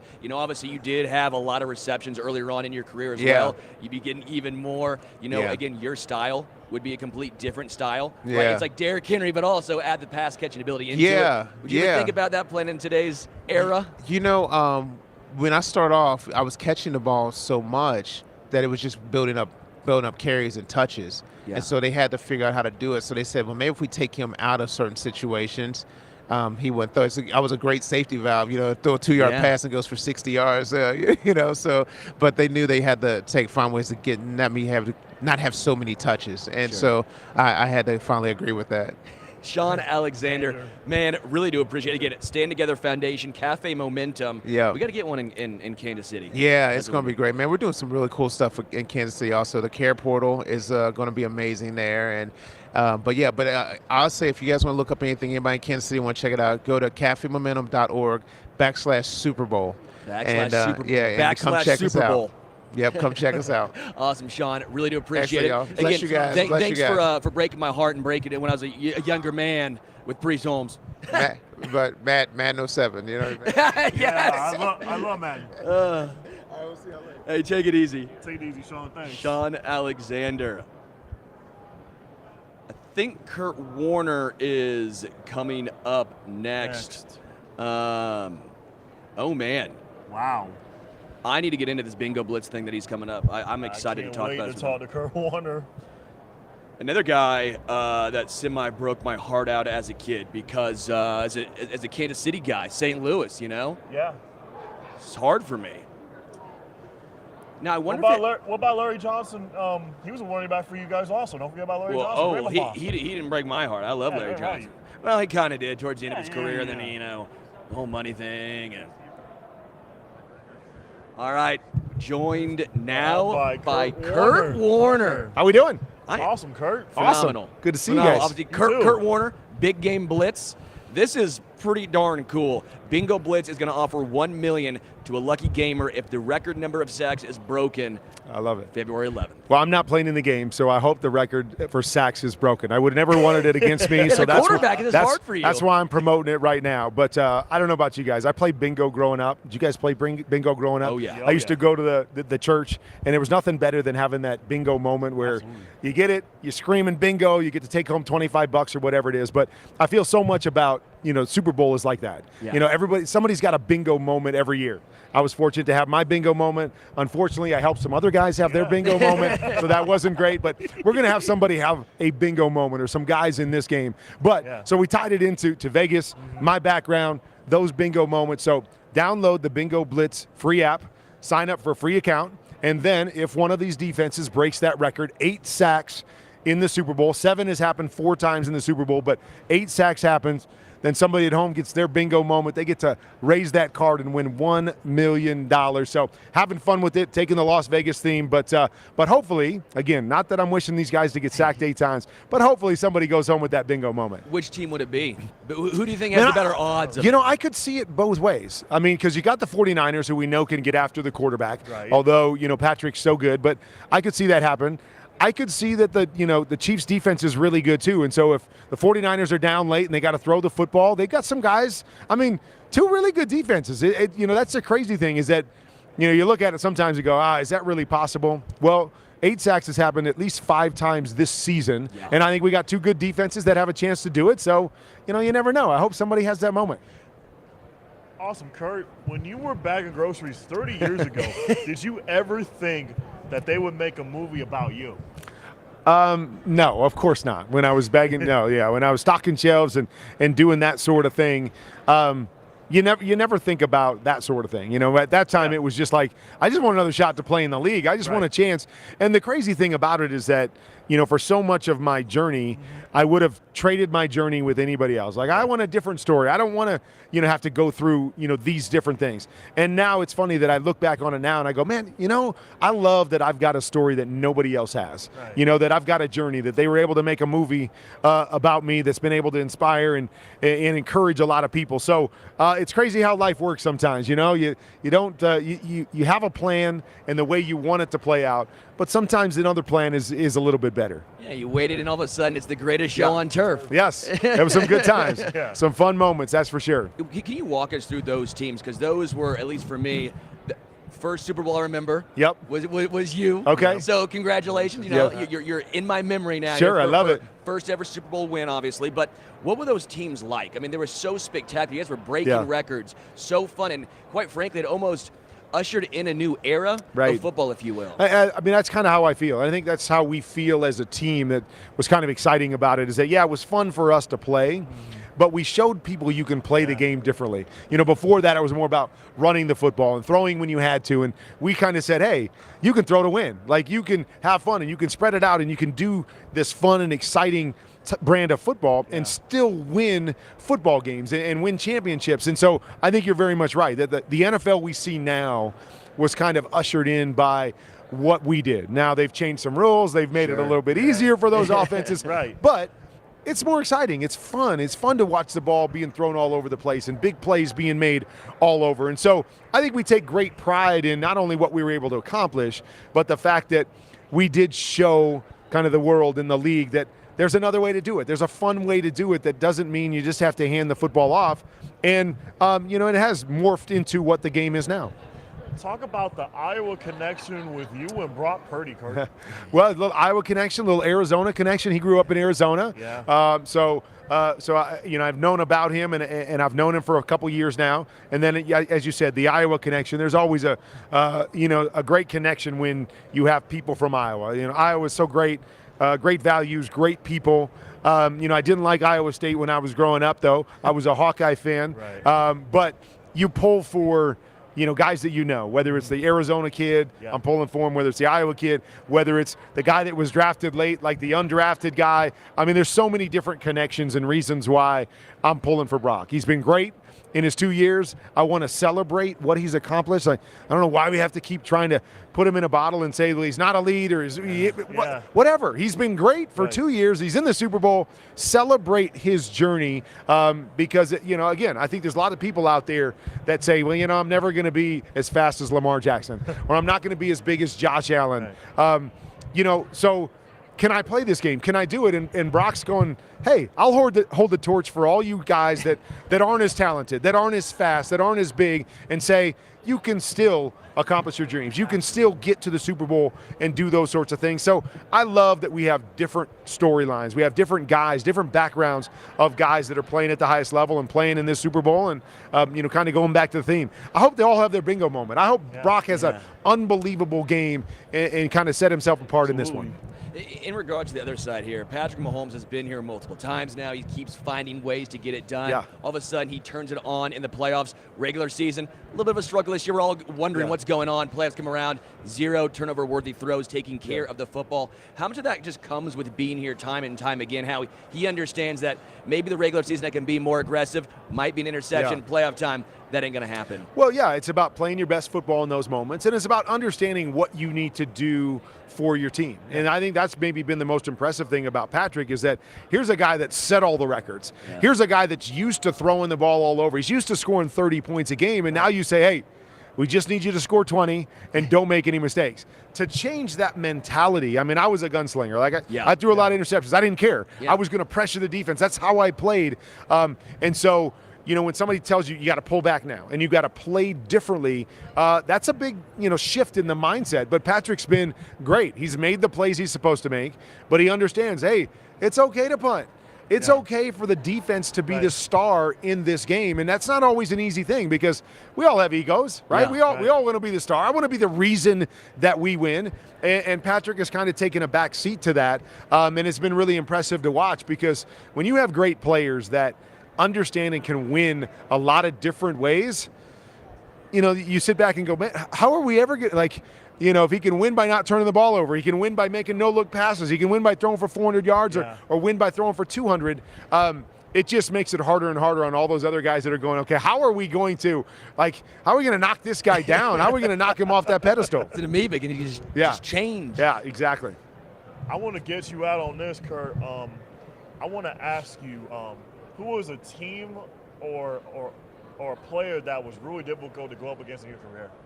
Oh, gosh. I mean, that's easy. For me, it was the Tampa Bay Buccaneers. The great defense with Warren Sapp, Derek Brooks, John Lynch, Rondé Barber. I mean, all those Hall of Famers going against us. And, you know, it was the one team that I always struggled with. You know, they had the ability on all three levels to beat you. So if you couldn't block Warren Sapp, it fed right into what those guys did on the back end. And so if there was one team that I would never want to face again, it would be that Tampa Bay Bucs defense. Before we get you out of here, Bingo Blitz, one more time, where can folks go? Okay, just you can just download the Bingo Blitz app wherever you get your apps. Sign up for the free accounts, free app, sign up for the free account, and that's all you really have to do. And then it comes down to cheering for these defenses to get 8 sacks. One of these teams to get 8 sacks, set the Super Bowl record, and then one lucky account holder is going to win $1 million. And Malcolm has something Kurt, for you. I love it. I have a special little sweater for you. I love it. I appreciate you guys. Appreciate what you do. God bless you guys. Thank you so much. Thank you so much, Kurt. Again, Special Olympics launched the Yeah, I Am special campaign. The organization is working hard to erase the stigma that is associated with the word special. Man, that's fun. Kurt Warner is Kurt Warner was awesome. a lot of fun to talk to. Again, it's true. That was the first Super Bowl I remembered.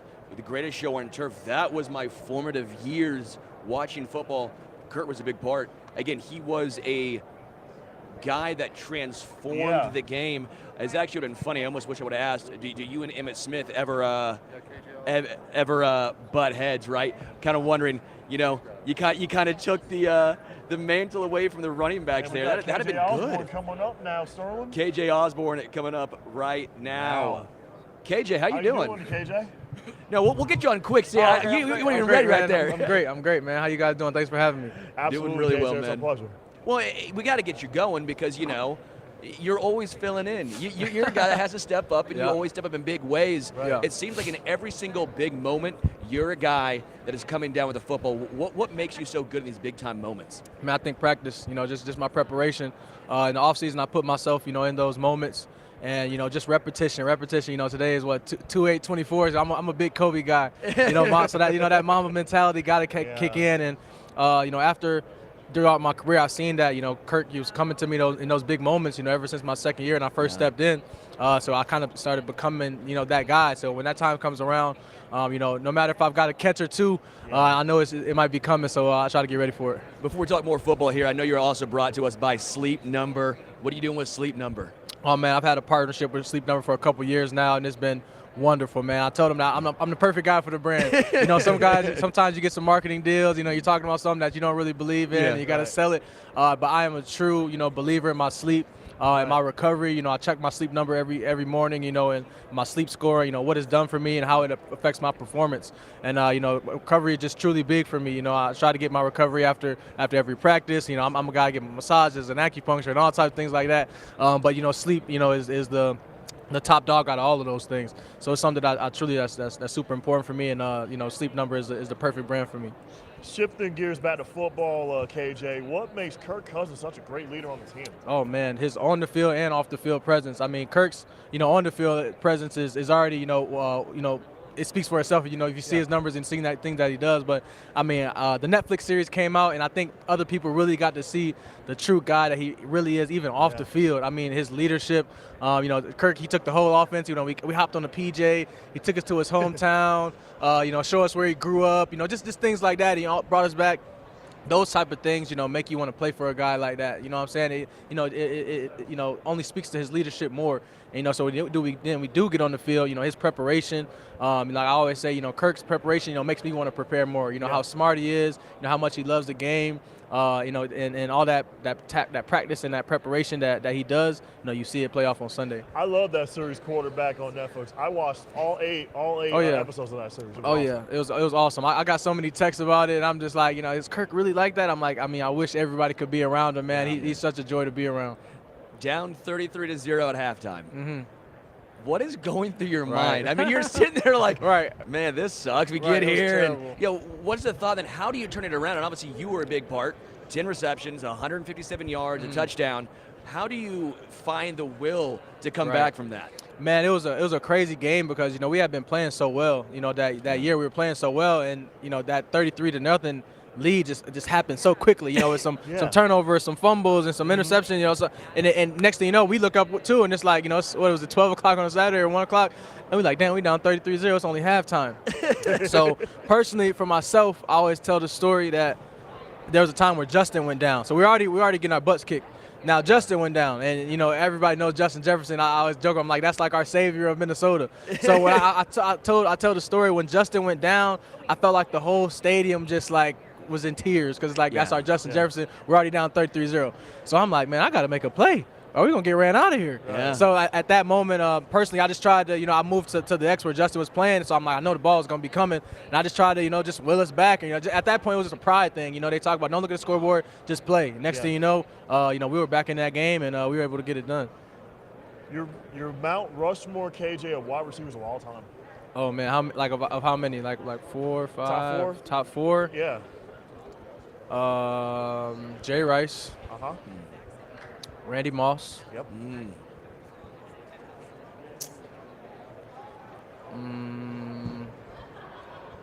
Now the next couple you got to think about. It gets tough, man. You have the top two. Right, it's right. Like, okay, well, who am I moving off? Who am I going with? Yeah, who you going with? Because I like Larry Fitzgerald. Yeah. Calvin Johnson. Yeah. Oh, Calvin Johnson. So I guess that's the top 4. At that top, but I think it's always that fourth, fifth spot. That means so many people could you could put in that Chris Carter. There's so many guys that you can name. I personally think Antonio Brown's one of the best receivers ever. Yeah. Wow. So it's all types of guys you can put there. All right, you're not just a great player on the field, but also a great dude off it. For people that don't know, you helped save someone from a burning car. Can you walk us through how you I mean, this is crazy to me. So I was in Austin, Texas, and I was headed home, and there was a car, to my right. My Uber driver just started screaming, and I'm like, what is this guy screaming about? I don't see anybody on the street. Yeah. And to my right, there was a car that was on fire, and my Uber driver pulled over, and he's handing me the phone like, call 911. I'm like, man, I've never been to Austin, Texas. I wouldn't be able to tell him where we're at. Yeah. So I'm like, you get it. I was like, we got to go to this guy. So we both stopped. My Uber driver, Abdul, he was the first one, ran up to the car, no fear. The car was burning in flames. And, myself, Arthur, Rita, and a couple others that was with us, we were eventually able to go out and help pull Nelson out of the vehicle and, obviously save his life. And it's been, super a blessing, just telling that story. I had them all up for a game in Minnesota. They were able to, see the facilities and, come on the field pregame. And I told them that night, and I said, I want to let you guys know, I'm an NFL player, and this story is going to blow up. So I say we took a picture because I'm like, I want you guys to be able to get the love and that you guys are heroes. You know what I'm saying? So they were able to come to Minnesota, and it was a great time. That's quickly awesome. Before we get you out of here, KJ, Chiefs, Niners, who you got? One, I don't really care who wins. I don't care who wins, but I wouldn't be surprised if the Chiefs win again, man. I honestly wouldn't be surprised. I mean, Pat Mahomes, how can you deny him, what he's been doing? Everybody thought the Ravens were going. They doubted the Chiefs, all year long. They talked about all the different problems that they had, and somehow they're still here. Yeah. So I wouldn't be surprised if the Chiefs pull it off. KJ, but I have a lot of friends on the 49ers, so I'd be happy to see them do something as well. So I'm just a fan watching at this point. Do you have any expectations as you head into free agency, a new step in your chapter? Right. Do you have some priorities you have laid out? Oh yeah, there's a lot of priorities that I have laid out with my team. We're discussing it. I'm excited for it, man. First time going through it, so I'm taking a day at a time. But when that time's come, I'll be ready. Hey, good luck, man. Yeah, thank you so much. Good luck, KJ Osborn with sleep Osborn, number. By the way, I need a sleep number. I think I need that. No, seriously, it's life changing. Yeah, I know. It's life changing. As a dude with a bad back. I'm spoiled now. I'm spoiled. Hey, thank you, man. Really do appreciate it. KJ. Thank you so much. Hey, take it easy. That's KJ Osborn, wide receiver with the Vikings. We'll see where he ends up. I would say I wouldn't mind a little KJ and KC, huh? All right. KJ and KC has a nice little ring to it. I'm going to get out with you, Malcolm, for a moment. I'm getting out. You know who's coming in? Patrick Dang Allen. Patrick. Relief. Swing through, pal. I'm here for relief. Thanks for keeping my chair warm. All right. Appreciate you. Yep. Yep. Next up, we got Alex Singleton and Vince Egan. We're gonna talk about Special Olympics School of Strength here in a matter of moments. What's up, Malcolm? What's up, Patrick? How you doing today, brother? Awesome, Patrick. How's it been going this morning? It's been going excellent. What's up, Vince? What's up, Alex? What's up? What's up, fellas? How's it going? Welcome in, Patrick, Malcolm. How you guys doing? How you guys doing? Good. You gotta share this one, Vince. Oh, man. You can hold it. Okay. So this is awesome, man. Obviously, you know, FanSided here, we're doing our unified reporting with Special Olympics. Malcolm, our guys, our unified reporters, been here for the second year in a row with us on Radio Row. You guys are doing the School of Strength campaign. Tell us a little bit about that. Just Snack Zone started in I think December. I decided to get on there to speak about nutrition, talk about portions, eating better, like let's say like pretzels and peanut butter are my favorite snack. Yeah.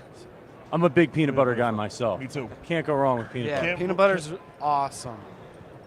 Favorite healthy snack after a workout? Ooh, after the protein shake, I'm going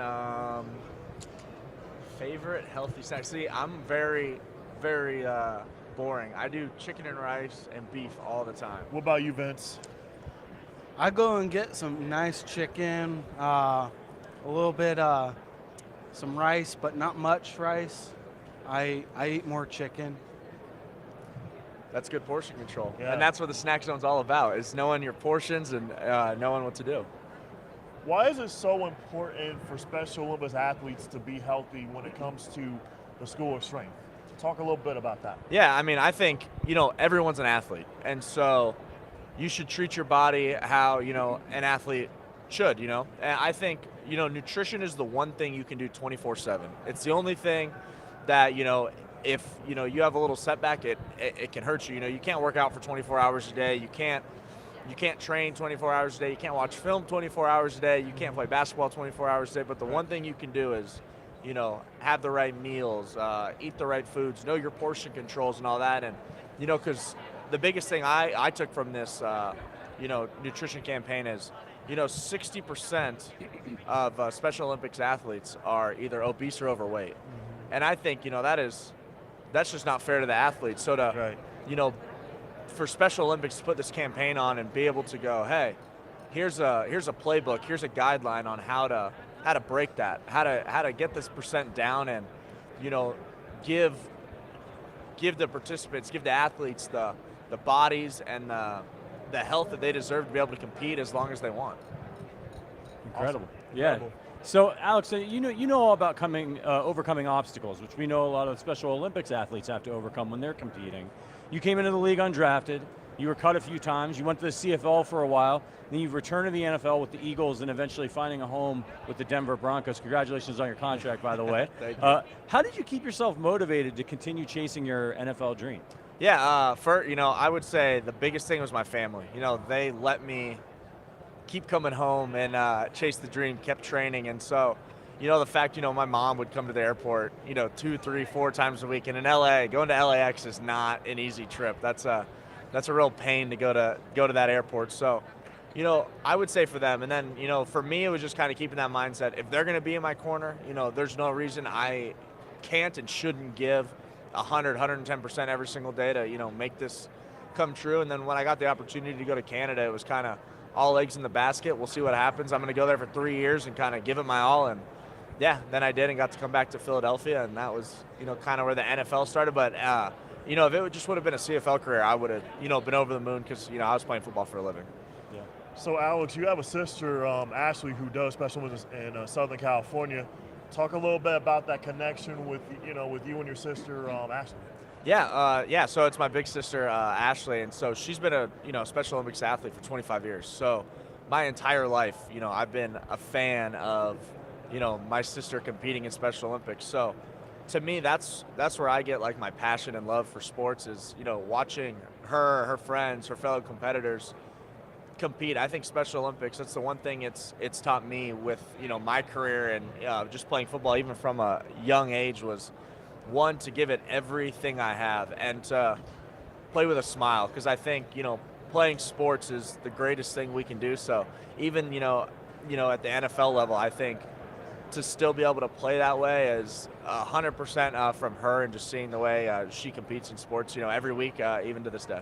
You said Ashley's your big sister? Oh, yeah. Did watching her compete as an athlete inspire you as you were following your own athletic career? Oh, 100%. It's the reason I play with a smile on my face. It's the reason I enjoy every day that I get to play, because, just seeing, the struggles she had to go through and the struggles, she does go through, on a soccer field, in a swimming pool, all that stuff. So to be where I'm at, it would be, a detriment to myself and my career to not go at that same mindset to every single day that I'm playing football.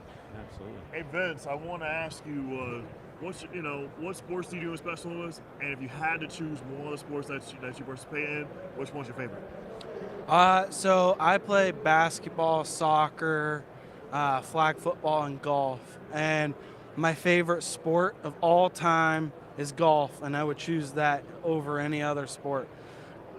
Why golf? It's very challenging to play on the golf course.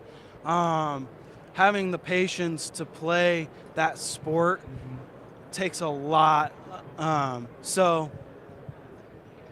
Yeah. Malcolm's also a basketball player. I'm also a basketball player. He plays power forward. What position do you play? So, what was the question again? I play basketball for Special Olympics. What position do you play? I'm usually the one that tries to grab the ball, so mainly like a forward, sometimes point guard. So you get a hoop here, a little yeah. one-on-one. So we're gonna have to. So basically, you and me play the same position, basically. Yeah. Yep. Absolutely. So Alex, I wanted to ask you. You faced this Chiefs team this season. What makes their offense so hard to stop? They got a pretty decent guy at quarterback. He's okay. He's an okay guy. I would say, we say it all the time in our meetings. So they have the original play, and you might be able to stop that, but then they improvise and they kind of run a backyard football play after that. So we always say you got to stop the first play and then the second play in one play. And so that's what I think makes them, pretty deadly in the pass game. And then I think this year their run game has really stepped up a ton. And I think Pacheco, in his second year in the league, has played even better than he did as a rookie. So, that helps a lot. And so they have a full dynamic offense. It kind of took a few weeks for them to get in the rhythm, and they have been for, the last 5 or 6 weeks, and they're playing really good football. Yeah, the Chiefs are hoping to win some more hardware this year at the Super Bowl. Vince, I see you've got a lot of hardware and medals yourself. Talk about your medals that you have. So the gold one is from Austria in 2017, and then the silver and the bronze are in golf. Did you just casually say you have a gold from Austria in 2017? Wow. So I got in the Super G. It was awesome doing that. Great opportunity to get to be chosen from my state, but also to represent the U.S. And it was the coolest thing ever to go to that. Are those medals heavy? Oh yeah. They're pretty heavy. I have medals myself as well. I won a medal at the USA Games. I was part of the Unified Challenge where I was with Miss Alaska's Emma Broyles. Her brother does Special Olympics in Alaska, and I got medals in there. I got a unified basketball medal last year. My unified basketball team went undefeated. We won 7-0 last year, and so I have a lot of medals in my 18 years as a Special Olympics athlete. Nice. We just got 1 more minute left with you guys, so really quickly, I'd love to get both of your predictions for Sunday. Who's going to win? And one more time, let folks know where they can find out more about School of Strength. I mean, since I can't choose the Chiefs, everyone should know who I'm going for. So I would say the most important thing for us this week is School of Strength, Snack Zone, and to go to specialolympics.org/snack zone. You can find it all, the playbook, the recipes, portion controls. You can watch the fun videos we got to create and see what we do. But yeah, I'm not cheering for the Chiefs, I can tell you that. I understand. How about you, Vince? I want the Chiefs to win. It's going to be a close game. It'll be a defensive game, I think. It's going to be a great game. Absolutely. You guys are going to have to talk. He's rooting for the Chiefs. You need to set him straight. We already started talking about a jersey swap.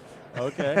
All right. I like well, that. fellas, appreciate you coming by. Appreciate you. Good to meet you, Alex. Good to meet you, Vince. Thanks, Vince. Good to meet you, too. Best of luck. Oh, yeah, thank you, guys. Yeah, that was Alex Singleton of the And Denver Vince Broncos. Egan of Special Olympics, Colorado. Yeah, very cool, man. I love seeing Special Olympics athletes and pro athletes working together. I love and that. doing good things. I love that tandem and that collaboration, between the two. That's what it's all about. That's what we're doing here. Absolutely. And as you always point out, showing it's really important to show people, what abilities you have and that you can. Right, and what superpowers you have, your and superpowers. how you can overcome them. Absolutely. Coming up here in a little bit, we've got Ihmir Smith-Marsette. What's up, man? What's I'm about up? to get a mic.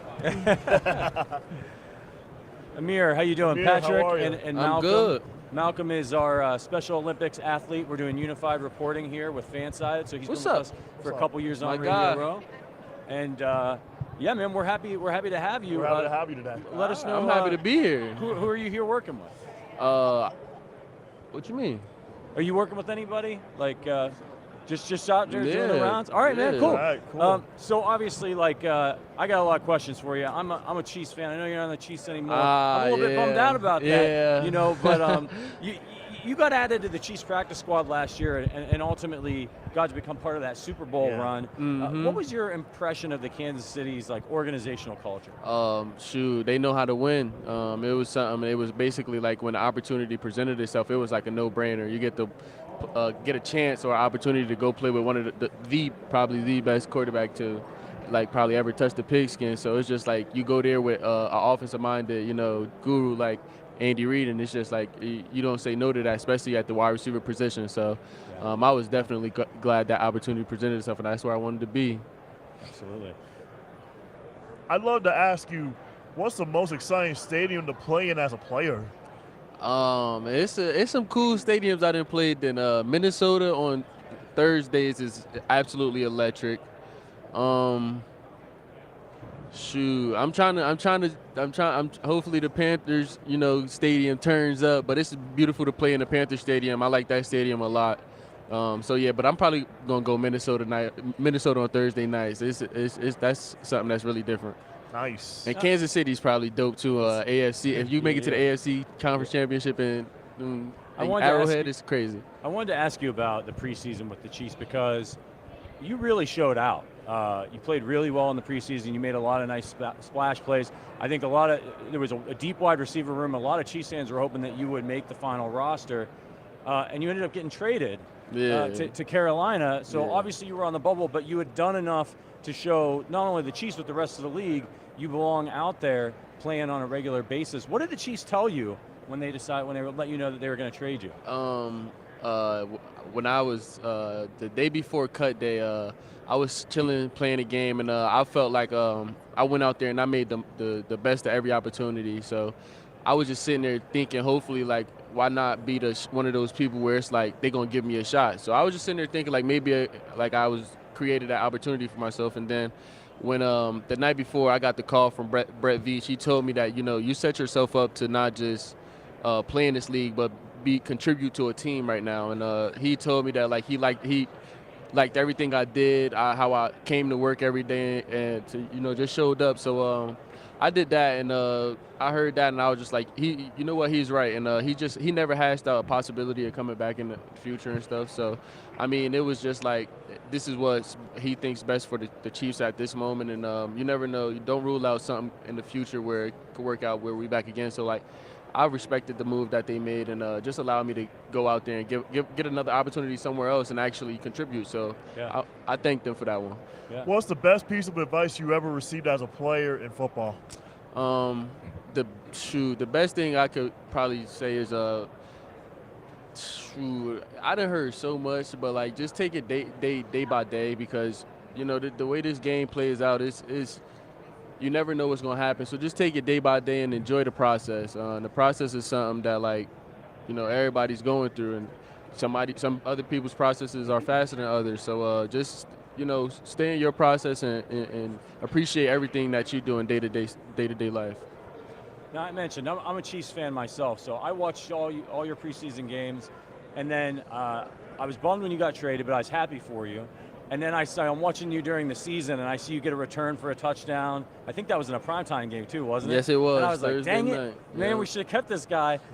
Did Chiefs fans, when you went to Carolina, did you find that they were still supporting you and cheering you on? Yeah, definitely. You know, when you have good games and stuff like that, you always get those messages that say, "Oh man, we wish we would have kept you," and stuff like that. Like, good job, you're doing your thing, but we miss you over here. So it's exciting to get those type messages where you just feel love from another place. You was able to get an opportunity and show what you're worth. You get what I'm saying? So it's just like it's always cool getting those messages from fans saying, you know, we miss you and stuff like that. So I appreciate that. Is there a player or a team that was tough to go up against for you? And if so, which one? A player or a team? Probably the Cowboys.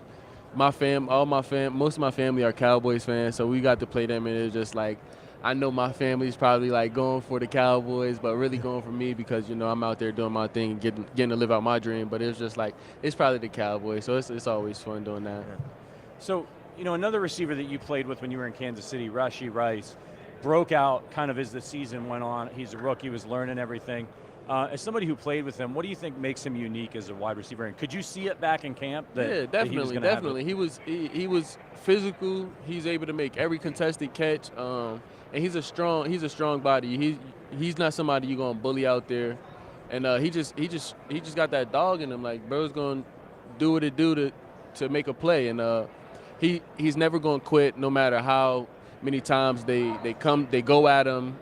He's always going to be there to make a play, and his confidence is unwavering. So I've been there with him, and I didn't see him like literally like, hey, we going back to you for, we going back to you for, we going back to you, and he's can't come through. So like he's a dog, man. He got that dog in him. Nice. I want to ask you about your thoughts on the game on Sunday, Chiefs and 49ers. You got an X factor outside of Brock Purdy or Patrick Mahomes? Isaiah Pacheco, man. You know, New Jersey guy, man. My dog, that's my brother. So, you know, I'm always going for Pop. I always want Pop to win. You know, we come from the same state, and it's not too many of us coming out this state that's doing what we're doing right now. And so, you know, the X factor, I believe, is if Pop they get Pop going early, it's gonna be a long game. Yeah. They say he runs like he's mad at the ground. Man, Pop run like he mad at everybody in his way. Yeah. So don't be in his way. You know, as a returner, returning punts especially, as a fan, when I'm watching my team, when everybody's punting the ball, I'm always terrified. I feel like it's one of the hardest things to do in the game. You're trying to watch to see, do I have room to actually make this? Do I need the fair catch? Then you got to catch it. You know those guys are jawing at you, trying to make you job it. Right. How do you do that, man? Like, how do you make that split-second decision where you got to track the ball, you don't want to muff it, you know you're trying to avoid a hit immediately. It's insane. In college, I will always remember my coach saying, time is distance. So, like, if that ball sits up forever, you can count in your head how many seconds is going. Like, if you can 1, 2, instead of just being able to react, you might want to fair catch that one where you got to think.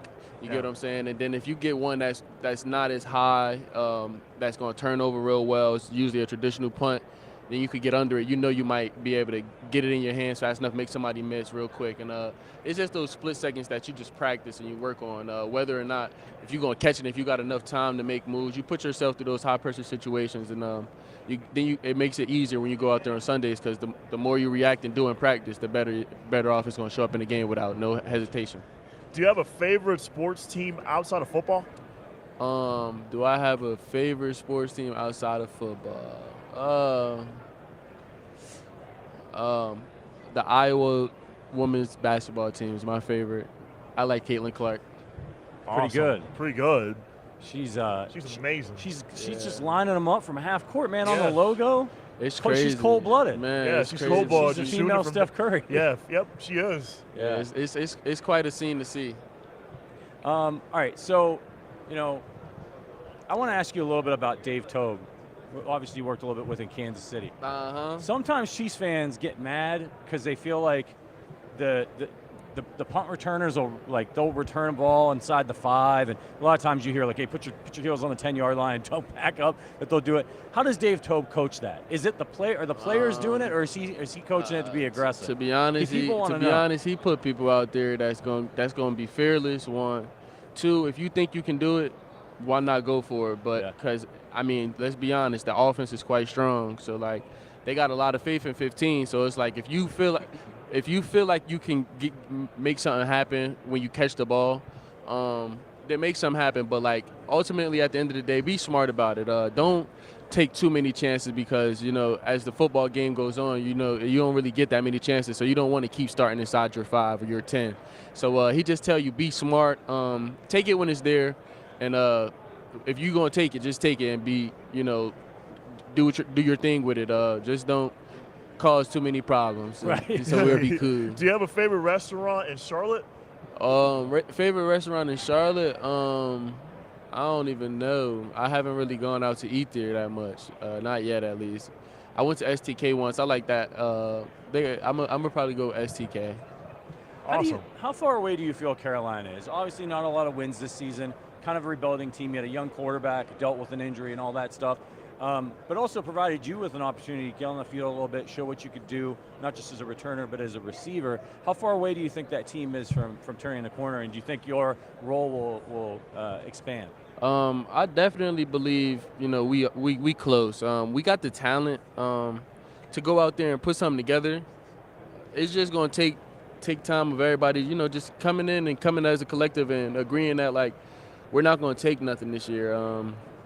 And then just going out there and actually, fighting and battling for each other, and trying to work hard for your coach, and just prove to them that you want to go out there and play ball. So I feel like we're right around the corner, and it's a few pieces. I pray my role expand. I just want to go out there and prove each week in and week out that I can be one of the best players in this league, and it just take time and opportunity. And every time I feel like I've gone out there, I've been able to show that I belong in this game, and I'm never going to shy away from the moment. So I believe I can take that next step, and I'm ready to do that. You're one of those guys that just always seems to make a play whenever you get an opportunity. Right. And I've been watching sports a long time, and those are always the guys I'm like, give that guy the ball more. Yeah, just give me a chance. All I need is a chance. So I've been watching sports for a long time too. Yeah, facts. All I need is a chance. All right, so growing up, who was your favorite wide receiver? Deshaun Jackson, without a doubt. It was my dog.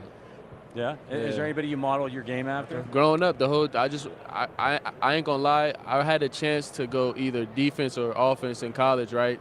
You asked me, why do I want to play offense? I told you, because I want to make touchdowns. I just always remember Deshaun Jackson being cool going into the end zone, so I want to make touchdowns. Your Mount Rushmore of players all time. All time? Mm-hmm. Mount Rushmore of players all time.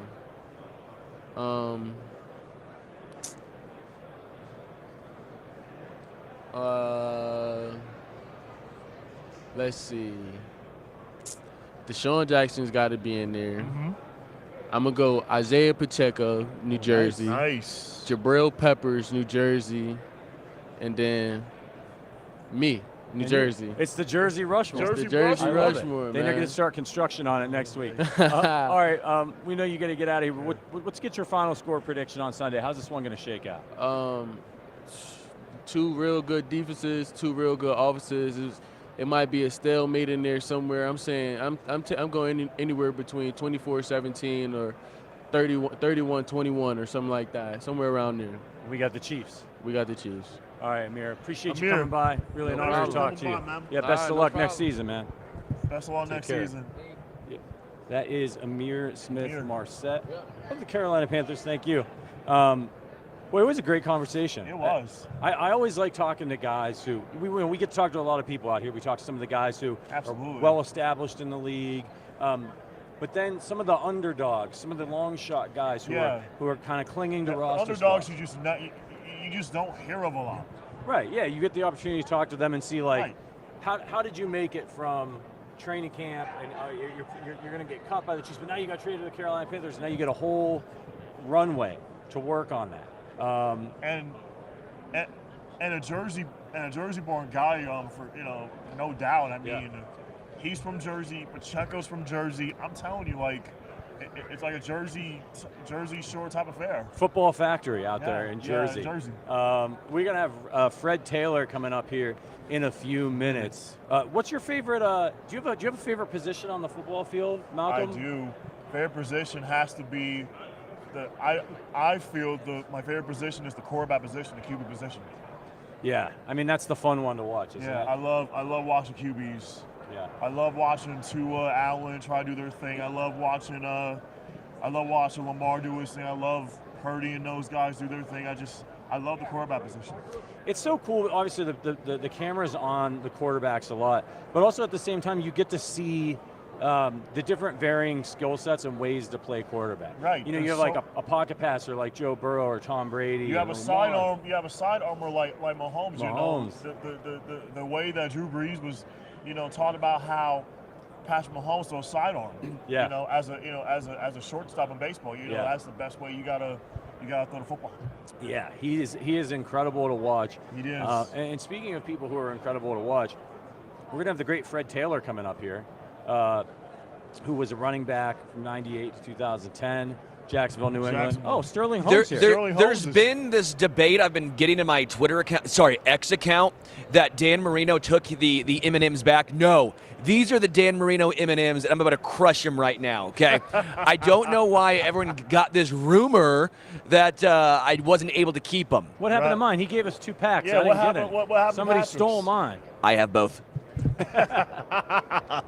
You should put those in a case. Yeah. That's like Hall of Fame stuff. Those are Dan Marino's M&Ms. That's Hall of Fame. That's Hall of Fame-esque. You know what I mean? You got to hook me up with one of those, man. Yeah. I'm not eating breakfast. They can't hear me right now. You have to read my lips. Sterling's eating M&Ms. Oh man. Fred Taylor coming up now. What's we up, got Fred Taylor. How are you? I'm good. How you Pretty doing, good. Fred? Patrick. This is Malcom. He's our Special Olympics doing, reporter Malcolm? here. Awesome, Fred. Pretty good, man. Thanks for hopping on with us today. My pleasure. So obviously we're here at the Super Bowl. Everybody's working with somebody. What are you here promoting, Fred? I'm here with Crown Royal, man. Long-term partnership. Last night we celebrated at the Super Bowl Soulful Celebration. I was able to present Nate Burleson with a Lifetime Achievement Award on behalf of Crown Royal. So that was amazing. Yeah. Nate then had an opportunity to make a donation on behalf of Crown Royal's donation to his favorite charity, which is the Veterans charity back in Michigan. Very cool. Very cool. My old man, absolutely. I love you too, brother. What's up, Shrep? What's up? I'm working. Oh, we got I'm Emmitt working. Smith over You here. want to step and say a word? Come on in, Emmitt. Come on in. What's up, man? Hold on, guys. I'm yeah, it's sorry. all good. It's all good, bro. Love you more. Oh, I'm breaking down. We breaking stuff. It's all good. It's all good. Hey, rolled right up for us. Yeah. I'm here enjoying it. We'll see, man. I appreciate See, when you're on radio, every word bro, you ever put in for me. You never know who's going to come by. Yeah, you just never Thank know. you. Patrick. Thank you. Love Right. you, man. I mean, this is I'll this hit is you. awesome. I hit your line. Emmitt You stay in Smith some clean ones in too. a pair of Concords. Just, I say you stay in some clean just ones. crashing. Look at you. Just, All you right. saw Chad Ochocinco pass by. Yeah, Ocho. Yeah. I mean, I'm just here trying to work on behalf of Crown and talk about my beautiful partnership. Yeah. Talk some football, and I got legendary Ocho, obviously. Yeah. He's so bright, and everyone loves Chad, and he loves everyone. Yeah, Then the GOAT himself, the all-time leading rusher, Emmitt Smith. Yeah. So it's always good chopping it up with Emmitt. So that's NFL royalty right there. Yeah, Fred. yeah. At its best right there. Mm-hmm. Two great running backs coming by our studio today. Yeah. And my old man is a huge Crown Royal fan. He just retired a year ago, so he's in Alabama right now on vacation, sipping Crown Royal. So I know. Has he ever tried the Freddie T, the signature cocktail? I don't think he has. No, he puts it in the freezer and then drinks it straight. I like that. No ice. You don't water it down. Yeah. But just add a splash of ginger ale to it. Okay. Then he has my personal favorite. Okay. You know, Crown and Ginger. So you got to shoot him a text and let him know I'm that sure he's I watching. recommended that one for him. Dad, Fred Taylor says, yeah, do it up, man. Little ginger. That's right. Little ginger. So during your career, you had 7 1,000-yard rushing seasons. Mm-hmm. How the hell did you do that, man? Like, how did you hold up? I mean, this is not a position for the faint at heart. That is impressive, Fred. I want to know, like, how'd you do it? How did I do it? Well, let's just say I wasn't drinking Crown because I have to drink responsibly. I just a lot of hard work.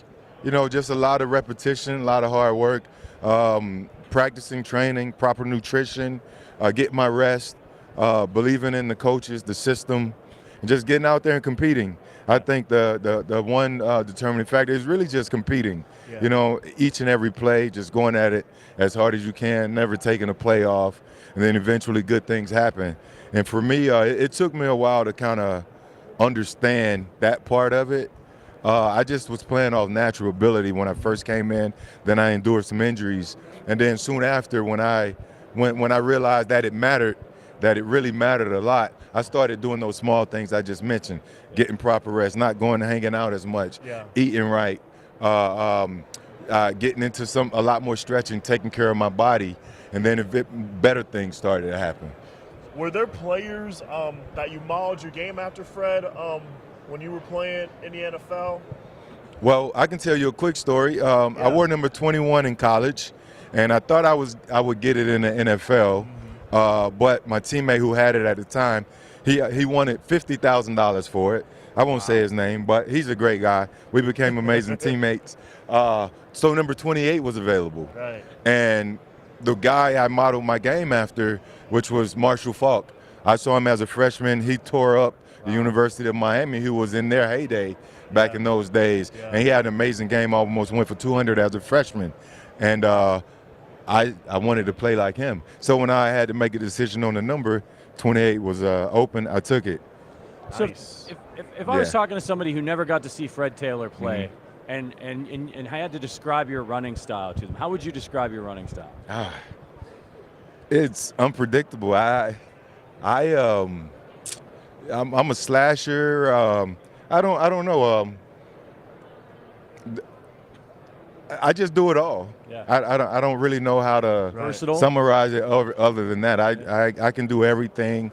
I can run you over big enough, 230 pounds. You know, I can stiff arm you. I can spin moves. I have really good feet, really good vision, really good hands. Hurdle over a defender? I don't like hurdling. No. No, you don't? I don't. I won't. I hated leaving the ground. Right. I didn't like leaving the ground. Now I'm vulnerable. Right. You know, but I've seen guys that has that dynamic ability, but I just never once enjoyed leaving the ground. I'd rather to try to, split you in half and run through you. But, I really can't sum it up in other than I was able to do it all. Sure. Man, Fred, I got to ask you, did you have a favorite moment playing for both the Jaguars and Patriots? Well, my favorite moment playing for the Jaguars obviously was, just one, being drafted there. Like my very first game, it was in Chicago, September of '98 in Chicago. And I grew up admiring Walter Payton. He was one of my favorite backs. He was actually the person who got me into football. I was 9 years old in 1985, which is the year the Bears won the championship. So Sweetness was the man. Yep. So I just fell in love with how he was able to run the ball. And Chicago was my first NFL game in Soldiers Field. Yeah. So that was one of my favorite moments. Something I'll never forget. And for the Patriots, just playing for the organization itself. Didn't really go quite how we expected. It wasn't necessarily what some consider the Patriot way at the end. Well, in terms of winning it. Right. But everything else is a well-tuned, well-tuned machine. Yeah. And just to being in those meeting rooms, listening to Coach Belichick, listening to Tom Brady, understanding how they were so successful, that was more special and meaningful for me than actually going out there playing. Right. We talked a little bit about your running style. The Chiefs here playing in the Super Bowl have a guy in Isaiah Pacheco whose running style is very unique. People say he runs like he's angry at the ground. What do you think of his running style? He has good vision. He runs hard. Not an extremely big guy, but he runs hard. With a lot of effort. He puts his head down and he just goes. And what's up, Drew? Good to see you, man. I'm good. Good to see you. Drew Brees, man. Drew Brees, Legendary guy yes. right here. Maybe I shouldn't have been on the corner right here. I would probably been safe. But no, Isaiah is a really good back. He doesn't get enough credit a lot of times, but he actually makes that offense go.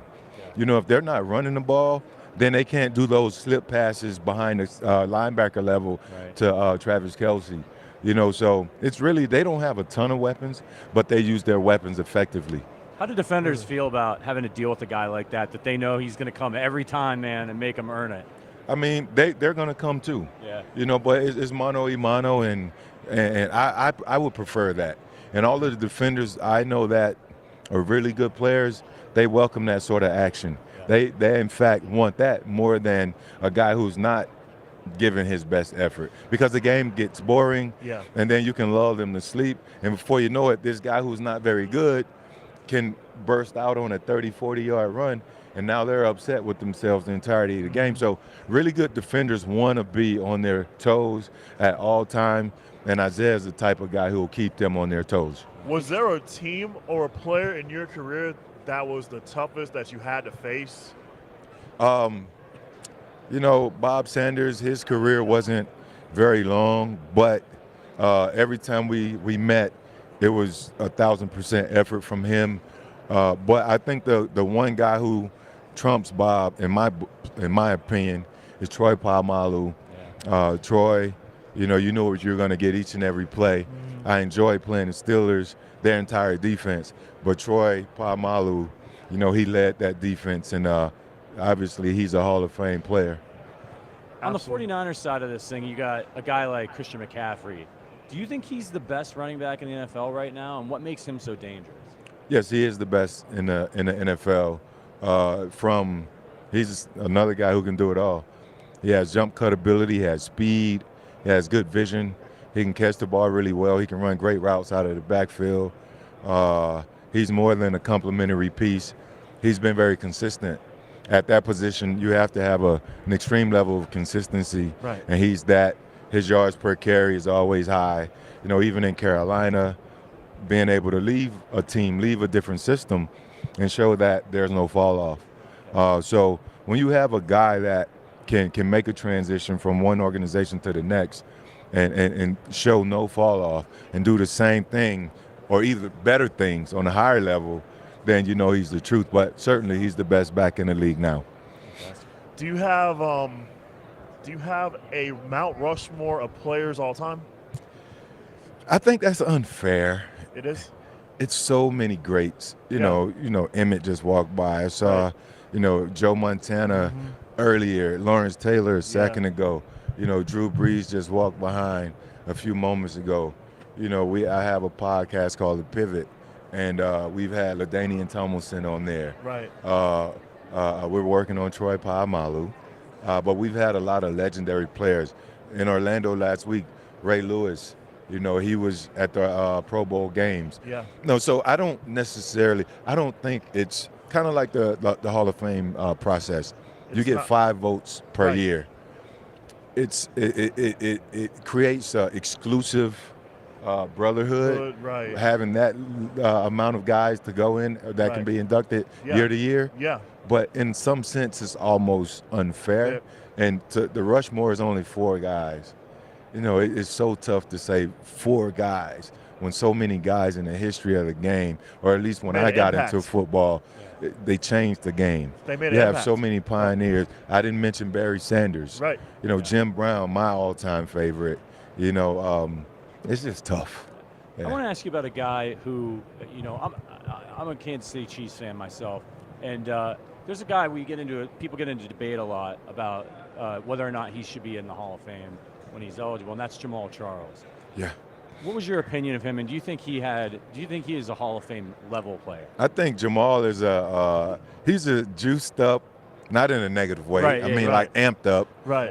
Isaiah Pacheco, he was a lot smoother, but he was a guy that if you blink, he was gone. Yeah. You know, out of the University of Texas, you know, one of the, in his era, in his period, in his time there, one of the greats. You know, you guys have also had some other great running backs, and he stack up there with the likes of Priest Holmes, you know, Larry Johnson, those guys who had some great years there. But yeah, you know, it's tough. It's tough there. A lot of times you have to crack that 10,000-yard mark as an all-time rusher. Maybe even now, a little bit over 11. I myself have been having, you know, a hard time getting in since I've been eligible. I finally made finalists this year. And, you know, I'm a fan of a lot of backs that have come along either during my era or just after my era, even now. I know one thing, he's an amazing back. If I had a Hall of Fame vote, he would certainly get one of my votes. But it's just in considering the amount of guys that might be deemed worthy, it's tough on the selectors, you know, and it's tough to really make that call. I think it's tough too because a lot of people, when they see a guy like that, then they look at the longevity, injuries, and like, was he able to do it for a long time? Yeah. For me, I feel like maybe the running back position should be judged a little bit differently, just because it is. You guys take such a beating. And that's another thing. There's no foundational criteria when it comes to the selection process. Right. And it can be subjective. Right. And respectfully, I say that the committee, they have a hard time, you know, narrowing it down. Because when you get in that room, that 15, or maybe even as a semifinalist, those guys are some of the best guys that have ever played to even be considered. But it's just a tough process because real criteria doesn't exist. Whether it's Pro Bowls, All Pros, statistical yardage, touchdowns, amount of games played, average per game. Like, it's so much that they can process, but what is it at the very end of the day? Right. All right, as we head into this game, who do you think has the edge in this one? This is probably one of the tougher ones to call. I didn't have the Chiefs making the Super Bowl, and for that reason, it's hard to go against them. Spagnuolo, he's a genius. He concocted a recipe that beat an undefeated Patriots team in 2007. And with that, you didn't expect this defense to be this good. We knew the secondary was the strength of the they still are. And Chris Jones is a beast up front. So, but you didn't expect these guys to come back and do. They just constantly rebuild and rebuild. So with that, it's hard to go against them. But the Niners are loaded. And it's also hard to go against them. If they protect and give Brock time and utilize Christian McCaffrey effectively and pick up those blitzes that Spags are going to, those zone blitzes that he loves, they give themselves an opportunity. George Kittle to slip behind the secondary. Christian McCaffrey out on some hot routes. A couple deep shots here and there. They have guys in Brandon Ayuk, Deebo Samuels that can do that. On the defensive side, you know, when you look at the DNs there, it starts with them. And I think Fred Warner is a great matchup against Travis Kelce. Unlike what Queen and Zero, I can't think of his name, in Baltimore right now. Roquan Smith. Unlike they're not known as coverage backers. So the Chiefs were able to take advantage of that last week, 2 weeks ago. So it's a toss-up for me. I don't want to bet against Patrick Mahomes, and I also know that San Fran has the wherewithal and the guys to make it happen. Do you have a final score prediction? If I was a betting man, which I am, but don't take my word for it, I think I like the over 46 more than I like the actual spread line. So, but I don't know. It's always up in the air. You never know. Oh, well, we really appreciate you coming by. My pleasure, guys. Great to meet you. Thank Great you, guys. conversation. Appreciate you. Yeah. It was amazing questions. Yeah. Have a good one. All right, best of luck to you. Best of luck. Fred Taylor, man. I mean, Fred Taylor, man. Hall Wow. of Fame finals. Oh. You know what you can see right away, is he's got guys coming over here like crazy. Drew Brees, he's obviously a popular player. Yeah. And we got Vernon Davis coming up here in just a second. Former 49er, played for Denver, played for Washington. I was thinking. Good to see you again. How you doing? I don't know if this will work, but it Good to see you again, Malin. We're setting up a little. also have these like mic stands. All right, let's see. We got a pickleball thing coming, I guess. I think we got pickleball of some sort. Yeah, we're trying to figure out how to set it up. I'll set this up. It's like. Yeah, so Vernon's working with Smirnoff, it sounds like. And they're going to be serving up a smash on the Las Vegas Strip with a one-of-a-kind pickleball showcase for picklers and fans 21 and older to experience the bold combination of the brand's newest ready-to-drink offering, Smirnoff Smash Vodka Soda. Later this weekend, the brand will be hosting the inaugural Smirnoff Smash Pickle Bowl, where celebrity duos will go head-to-head for the ultimate title of Pickle Bowl champs. Malcom, have you played pickleball yet? I have. It's a fun game, Patrick. It's like a combination of tennis and ping pong. So you have to let the ball bounce when you're playing pickleball. You have to let the ball bounce first, and then you hit it. I have not played pickleball yet. It looks fun. Like I said, it's a combination of tennis and ping pong. So But you have to let this hit the ground first. It's got to hit the ground. All right. Yes. Okay. So, look, this sport's taking off like crazy. Are they going to add pickleball to Special Olympics? Is that a sport yet? It's already a sport. Already a sport. It's already a sport. Special was already at pickleball. That's pretty cool, man. We have pickleball. We have cornhole. Cornhole is a sport. I mean, we're just adding the cream of the crop when it comes to sports. I mean, it's like we got powerlifting too as a special sport too. I used to play a little bit of sports with a ping pong ball, but it didn't have anything to do with a paddle. It's back in college. I actually played a game called badminton, and you had the shuttlecock, which you had to hit up in the air. What's it called? A shuttlecock? Yeah, shuttlecock. Yes. I never knew how to play that sport. Yeah.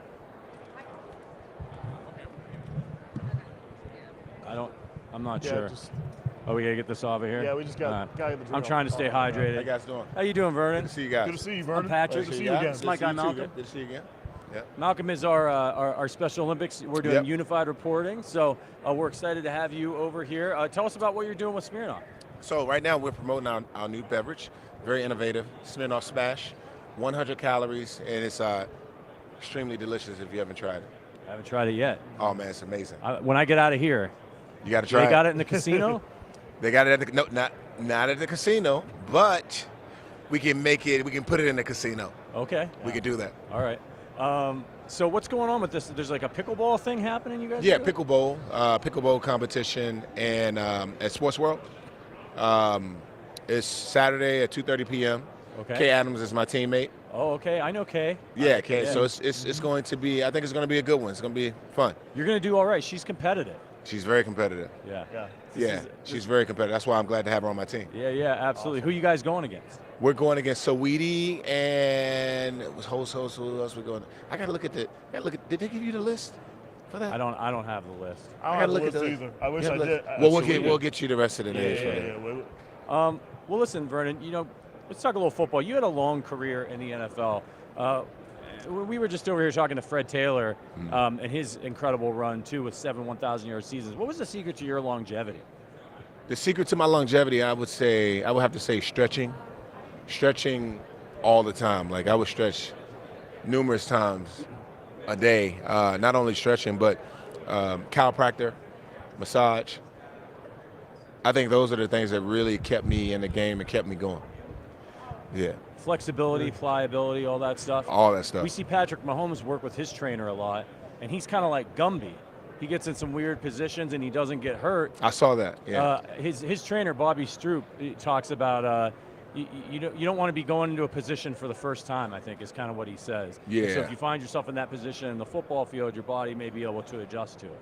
Yeah, you got to be able to adjust, and he's practicing that. And it's interesting you say that because I used to walk on the side of my ankles, like I would turn my ankles and just walk like that. Because if you think about it, if you ever in that position in the game, the reason why guys roll their ankles because they're not moving it enough. Right. So if it's flexible, then you don't have to worry about twisting your ankle. Makes sense. Hey Vernon, I would love to ask you, what are some similarities between your 2012 Super Bowl 49ers team and this year's 49ers team? What are some of the differences? I think the difference is, if I had to say the difference, I would have to put that on the. I think the energy's there. What I look for when I see a team based on like the team that we had in Super Bowl 47. Yeah. I think the tenacity, the sense of urgency. Yeah. Right. The sense of urgency is there both offensively and defensively. Right. And it's just all clicking just the way it clicked for us. Mm-hmm. That's what I see. I don't really see. I just see the same approach when it comes to the game. I mean, you can tell like guys know like if we don't win this, we're not coming back. This is it. We're done. Yeah. And you have to have that. And practice has to be that way as well. Right. Like when you go to practice, you have to practice fast, strong, hard. Like you can't take it easy. Yeah. Well, let's talk tight ends a little bit, something that you know a little bit about. What's the hardest part of playing tight end in the NFL? The hardest part about playing tight end in the NFL would be I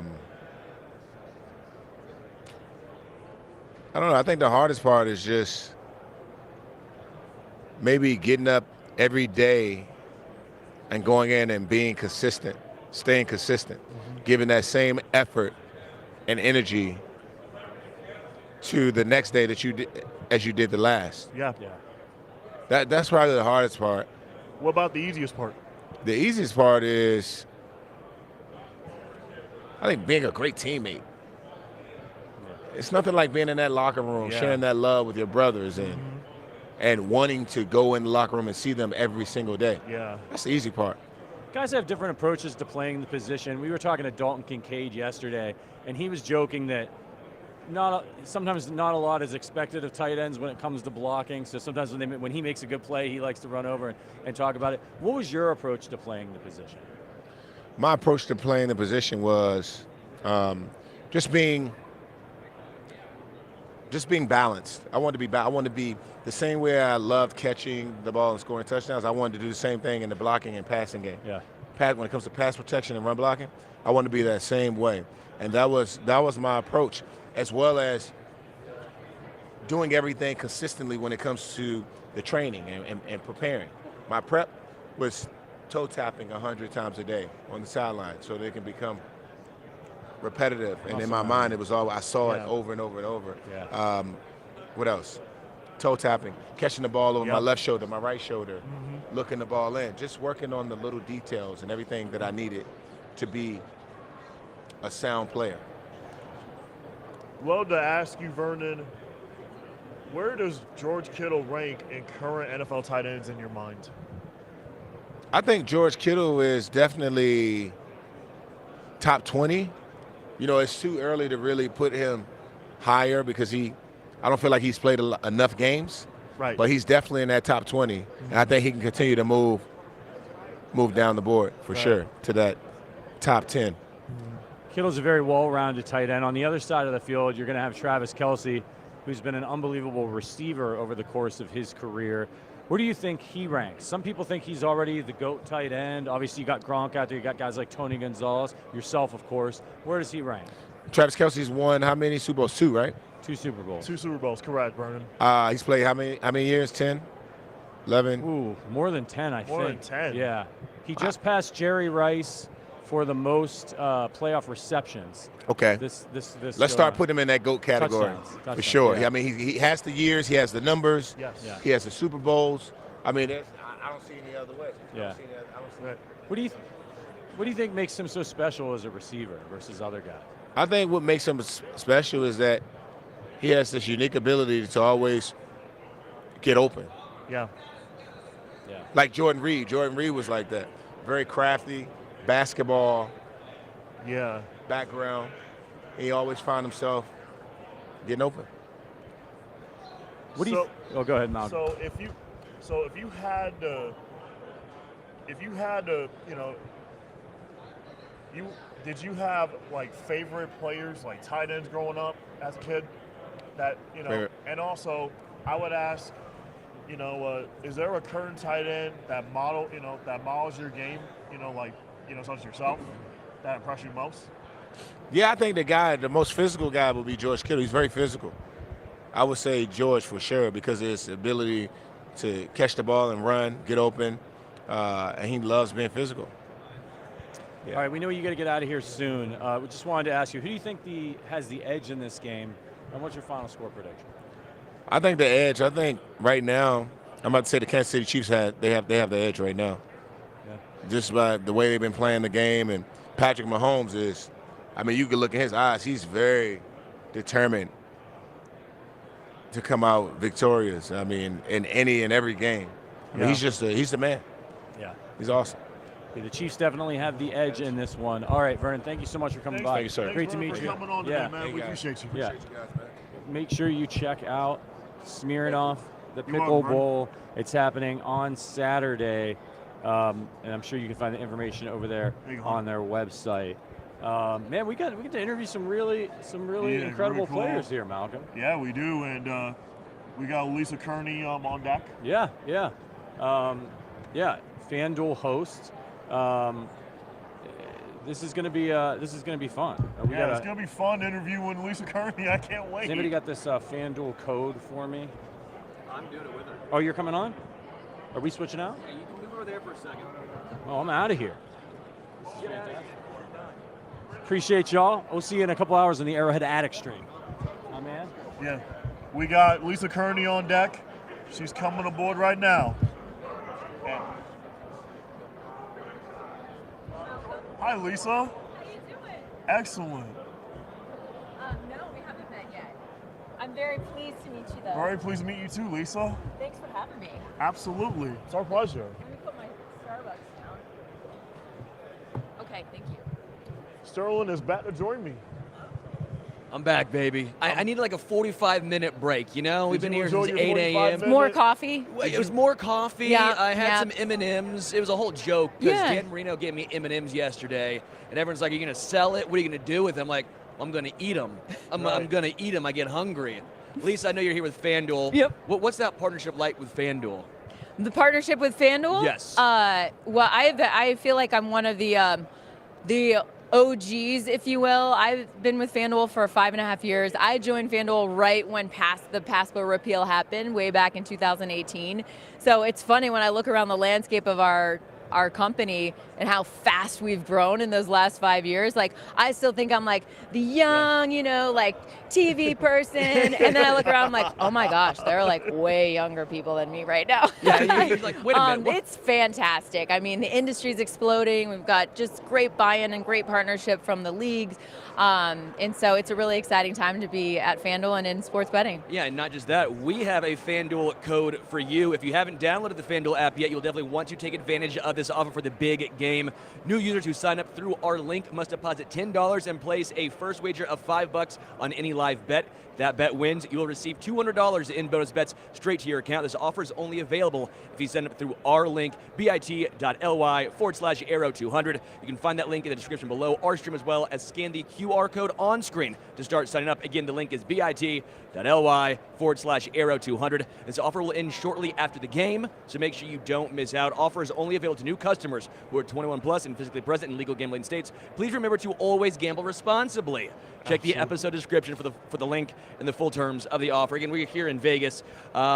I needed to take those advice. The please gamble responsibly. Roulette has not treated me well. That's why you go to FanDuel. Oh yeah, you tap into our system. We have a great marketing campaign called The System. Our goal is by 2026, 50% of our users to be utilizing our safe gaming tools that are on our websites. They're easy to access. They keep you in line, man. Yes. So jump on the website, jump on the app, and get yourself straight.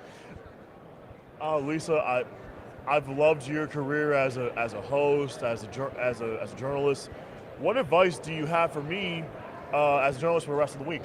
For the rest of the week? Yep. Just do the thing. Be you. Be a fan. Pull everybody. Like our job as journalists, right? Right. It's to pull in the viewers, the readers, whoever it is that you're distributing your content to. You're pulling them into the experience. So share what you see, what you hear, what you're feeling, what the energy is like. That's our job. If we're doing that, if people at home are saying, "Man, I feel like I was at Radio Row this week," then you've done a really good job, Malcolm. Thanks, Lisa. When you look at the upcoming Super Bowl, obviously Chiefs, 49ers, he's actually a 49ers guy.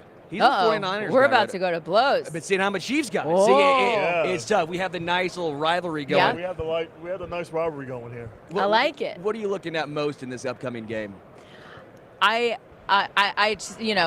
selfishly need the Chiefs defense to come as the Chiefs defense has been coming all year long. This is the best defense we've seen in the Andy Reid era in Kansas City. 17.3 points per game we gave up all year long. We flipped that. 13.7 in the postseason. And that's just the defense. Yeah. Then you've got this offense that's absolutely lights out. You wake up the day after the AFC Championship game and the Chiefs are getting points in the Super Bowl. Like, they come in as an underdog that in the last 12 times that they've been underdogs, they've won 9 straight up. It's 9 out of the 12? That's insane. As underdogs, That's insane. They relish that role. So very excited to see the defense ball out. We know the offense is going to do what they do. One of my favorite players is Isaiah Pacheco because of how hard he works. Do you have an X factor outside of Purdy and Mahomes, Lisa, that you think is going to make a huge impact in the game on Sunday? I do. I think Rashee Rice has really come on so strong. You know, throughout those, as Chiefs fans, we realize there were a number of games leading up to the postseason where you're sitting there going like, if we don't figure out how to catch the ball, we're going to be in big trouble. So our most reliable receiver being Travis Kelce, his role on the team, he was dropping balls all the time those last 3-4 games leading up to the postseason. Rashee Rice will catch the ball. He is consistent. He is constant. I appreciate him. So 2 of my favorite players to watch right now are Rashee Rice and Isaiah Pacheco because he just runs so hard. Do you have a player that you're watching for the Niners? Yeah, I got my eyes on Nick Bosa. I need Bosa to be shut down. He's gonna do what he does because he's an incredible, phenomenal player. But I hope that we do have enough on our line to counter that. When it comes to Kyle Shanahan's story, I always find this interesting because it reminds me a lot of actually Andy Reid early on. Andy Reid's whole story was gets a lot of wins, offensive innovator, but he can never win the big game. Well, then he comes to Kansas City, and what happens? He wins one, and the floodgates open. I always think it's a little bit nerve-wracking for me, again, on the Chiefs side, that if Kyle Shanahan wins this one, floodgates are going to open. I think he's just a hell of a head coach. What are your thoughts on the coaching matchup here? Yeah, as you said, he's a hell of a coach. He's a very smart man. I don't know if it's so much just the coaching thing. Kansas City has put together the full package, a front office that gets it, that they bring in the right people. And I'm not saying that the Niners don't have that figured out as well, but on the Kansas City side, when you look at their opportunity to really seal themselves as the dynasty, the next dynasty after the Patriots, they have a chance to win their 3rd Super Bowl in the last 5 years. They have a chance to go back-to-back for the first time since anybody's done it since the early 2000s. Since the early 2000s, like the That's Patriots. right. It's 20 years it's taken anybody to be in this position. So it's I think more about the full package. Andy Reid is brilliant, and I love like the snow globe and all that, all of the fun stuff that he does, and they really do have a good time. So it's hard to cheer against that. I mean, that's a Kansas City fan saying that, but the head coaching matchup is one of the best you're going to find. Obviously, Lisa, you are a phenomenal sportscaster. Was there a sportscaster that you idolized growing up? Absolutely. Linda Cohn. Robin Roberts. Hannah Storm's one of my best friends. I got to know these women when I went to ESPN, and got to know Robin Roberts through other avenues. But those women were true pioneers for us, for my generation of female broadcasters coming up. And the greatest thing about each one of them is they aren't the standoffish, I've done a really good job here and I'm doing my thing. They literally put their hand down and pull you along, and they want you to be successful. And, they've been such great examples for me, and now having been in the industry for 20 years, to say, yeah, that's what it's all about, championing other women. And I do hope that the next, generation of women to come do this, do it way better than I do. I want to share what I know, and I hope that they, stand on their own 2 feet, and I know that they will. Yeah, I mean, just in general, Doris Burke for me was a huge influence. Loved watching her, and then obviously when she started doing some more NBA stuff as well. Just an absolute legend as well. Yep. When we're going back and look at this game, we've talked about the defense. We've talked about Chris Jones has a step up. No Charles Omenihu. One of my nervous little inklings here is, this is putting a lot of pressure on George Karlaftis, because Omenihu was a guy who could win early. Karlaftis, I love, but he normally wins with his motor, right?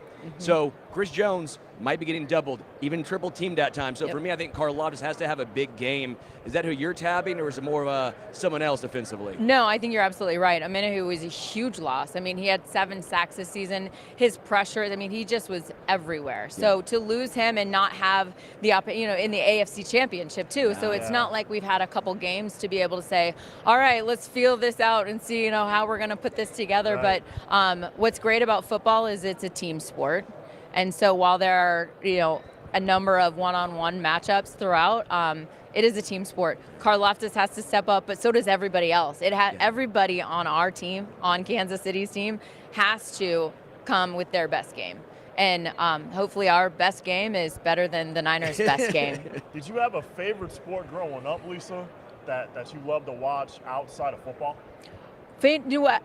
No. Football has always been my number one sport to watch.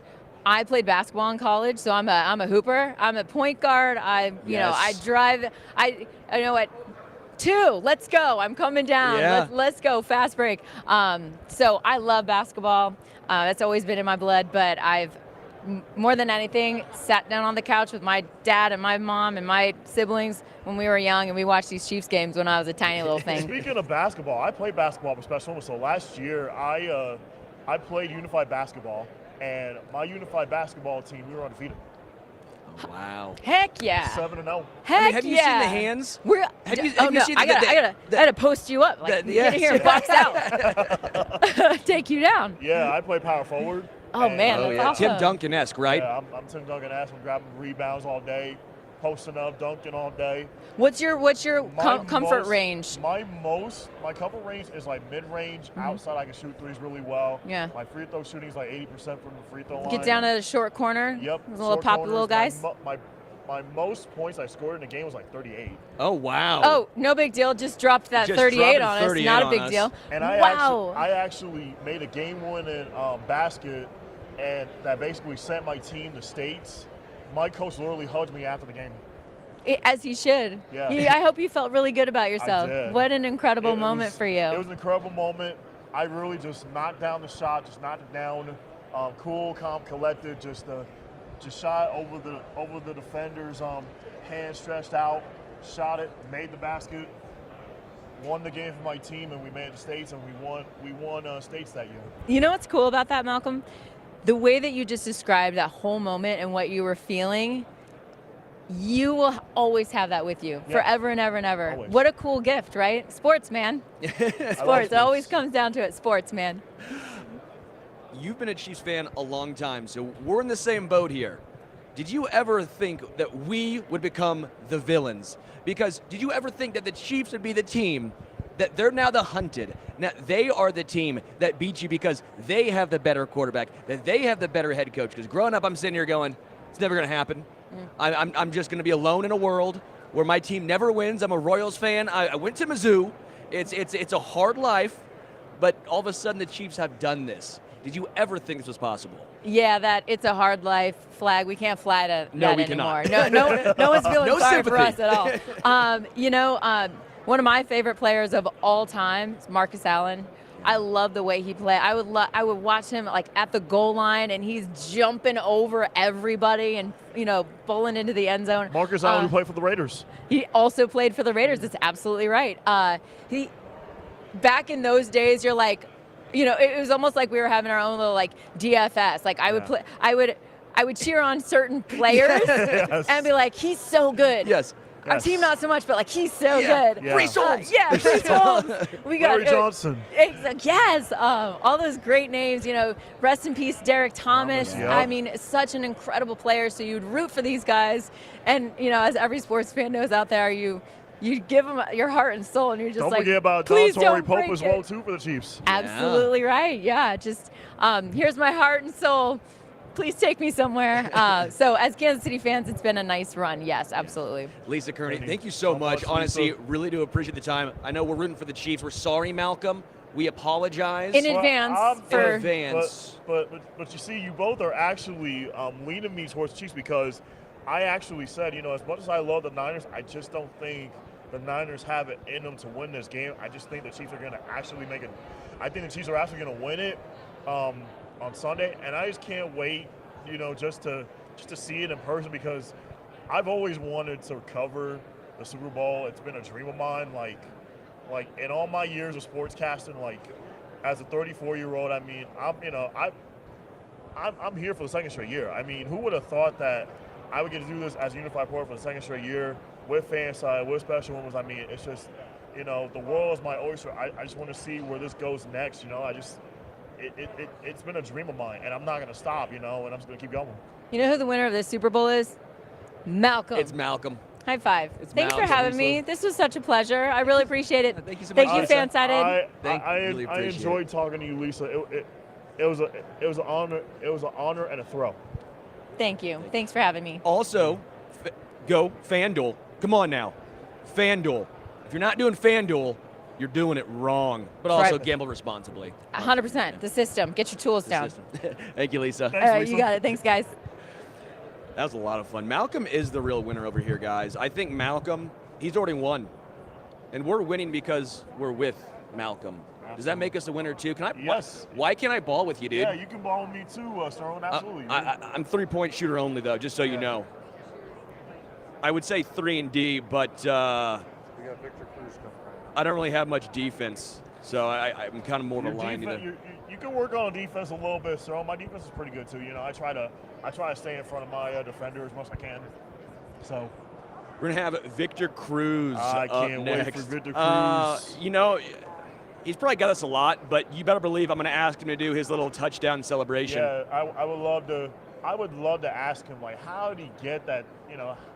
How did he get the salsa dance? Are you gonna ask him that? Yeah, is that his favorite touchdown celebration, or does he have others? It's solid, man. I mean, that TD celebration. If we can get him to do it, I'm gonna be. You got to ask him, Malcolm. You got to ask him. Will you do? Yeah, the salsa dance. The salsa dance. I will ask him definitely, sir. I will. Man, this has been a great day It's been already. a great day already, and it's just, still, I don't even know what other surprises are in store at this particular point, Sterling. I'm just on this ride, really. I just don't know. Yeah, that was so much fun with Lisa. Yeah, it was fun. I didn't know she was that big of a Chiefs fan too. Yeah, you two are just great. talking Chiefs. We all three of us, we were just talking Rowland Chiefs players and everything. It was fun. Oh, it's awesome. Oh, Victor Cruz also. Just so you know, Victor Cruz is with Captain Morgan. If you think I'm not doing this entire segment with my leg up on a elevated surface, you're out of your mind. You're out of your mind. You better believe it. Oh my gosh. Woo. I'm all about the power move, Richard. Just like that shirt you're rocking right now. It's a big power move. I'm all about the maneuver move. The maneuver. What's the maneuver move here? The maneuver. Like just twisting my body. Just being that flexible. The guy we saw at the media party the other night. I'm kind of like him. You're like that dude. I'm like that dude. I'm just flexible that way. Got to do a lot of yoga. Yeah. A lot of yoga. Big yoga guy, huh? Yeah, I love yoga. Good. a lot of mental preparation goes into yoga. It's like you got to clear your mind of of all your surroundings going on. Just one of those things. A couple comments to get to. Doug in Kansas says, "Cheers, gentlemen. Great work. Cheers to you. Cheers. Thank you for listening and hanging out with us." Cheers Savannah to you, said Doug, as well. salsa. Yes. Savannah, I'm glad you enjoyed that last segment with Lisa as well. She was so entertaining. She was. So good. She was a lot of fun. Man, it's been a been great day already. Yeah, it's been a great day Phenomenal already. day. Phenomenal, incredible. Already. I'm looking over here. I see a Captain Morgan treasure chest. I wonder if that's real gold in there, you think? Like Pirates of the Caribbean style? I wonder or if there's doubloons, like real gold doubloons. Yeah? Yeah. Or do you think it's fake, like the candy? I would also take the candy coins as well. That wouldn't bum me out too much either. I would look. We're actually going Matt Ryan first.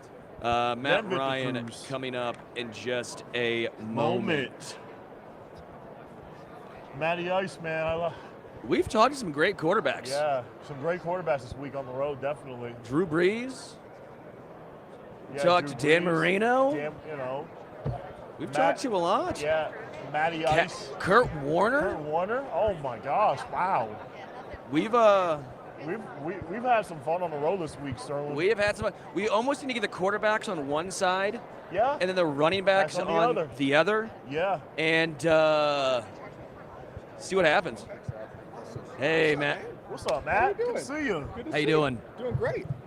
How's Matt everything going? Ryan is here. Awesome, We're doing Matt. great, man. We're doing phenomenal. I know you're doing here with the phenomenal. Ice Bucket Challenge. Yes. That's awesome. Yeah, really cool. So it's been 10 years since it went viral, Ice Bucket Challenge. And for me, it's personal. One of my good buddies in college was Pete Frates. Pete was instrumental in starting the Ice Bucket Challenge. And, I can't believe it's been 10 years. And there's been progress made, but more progress.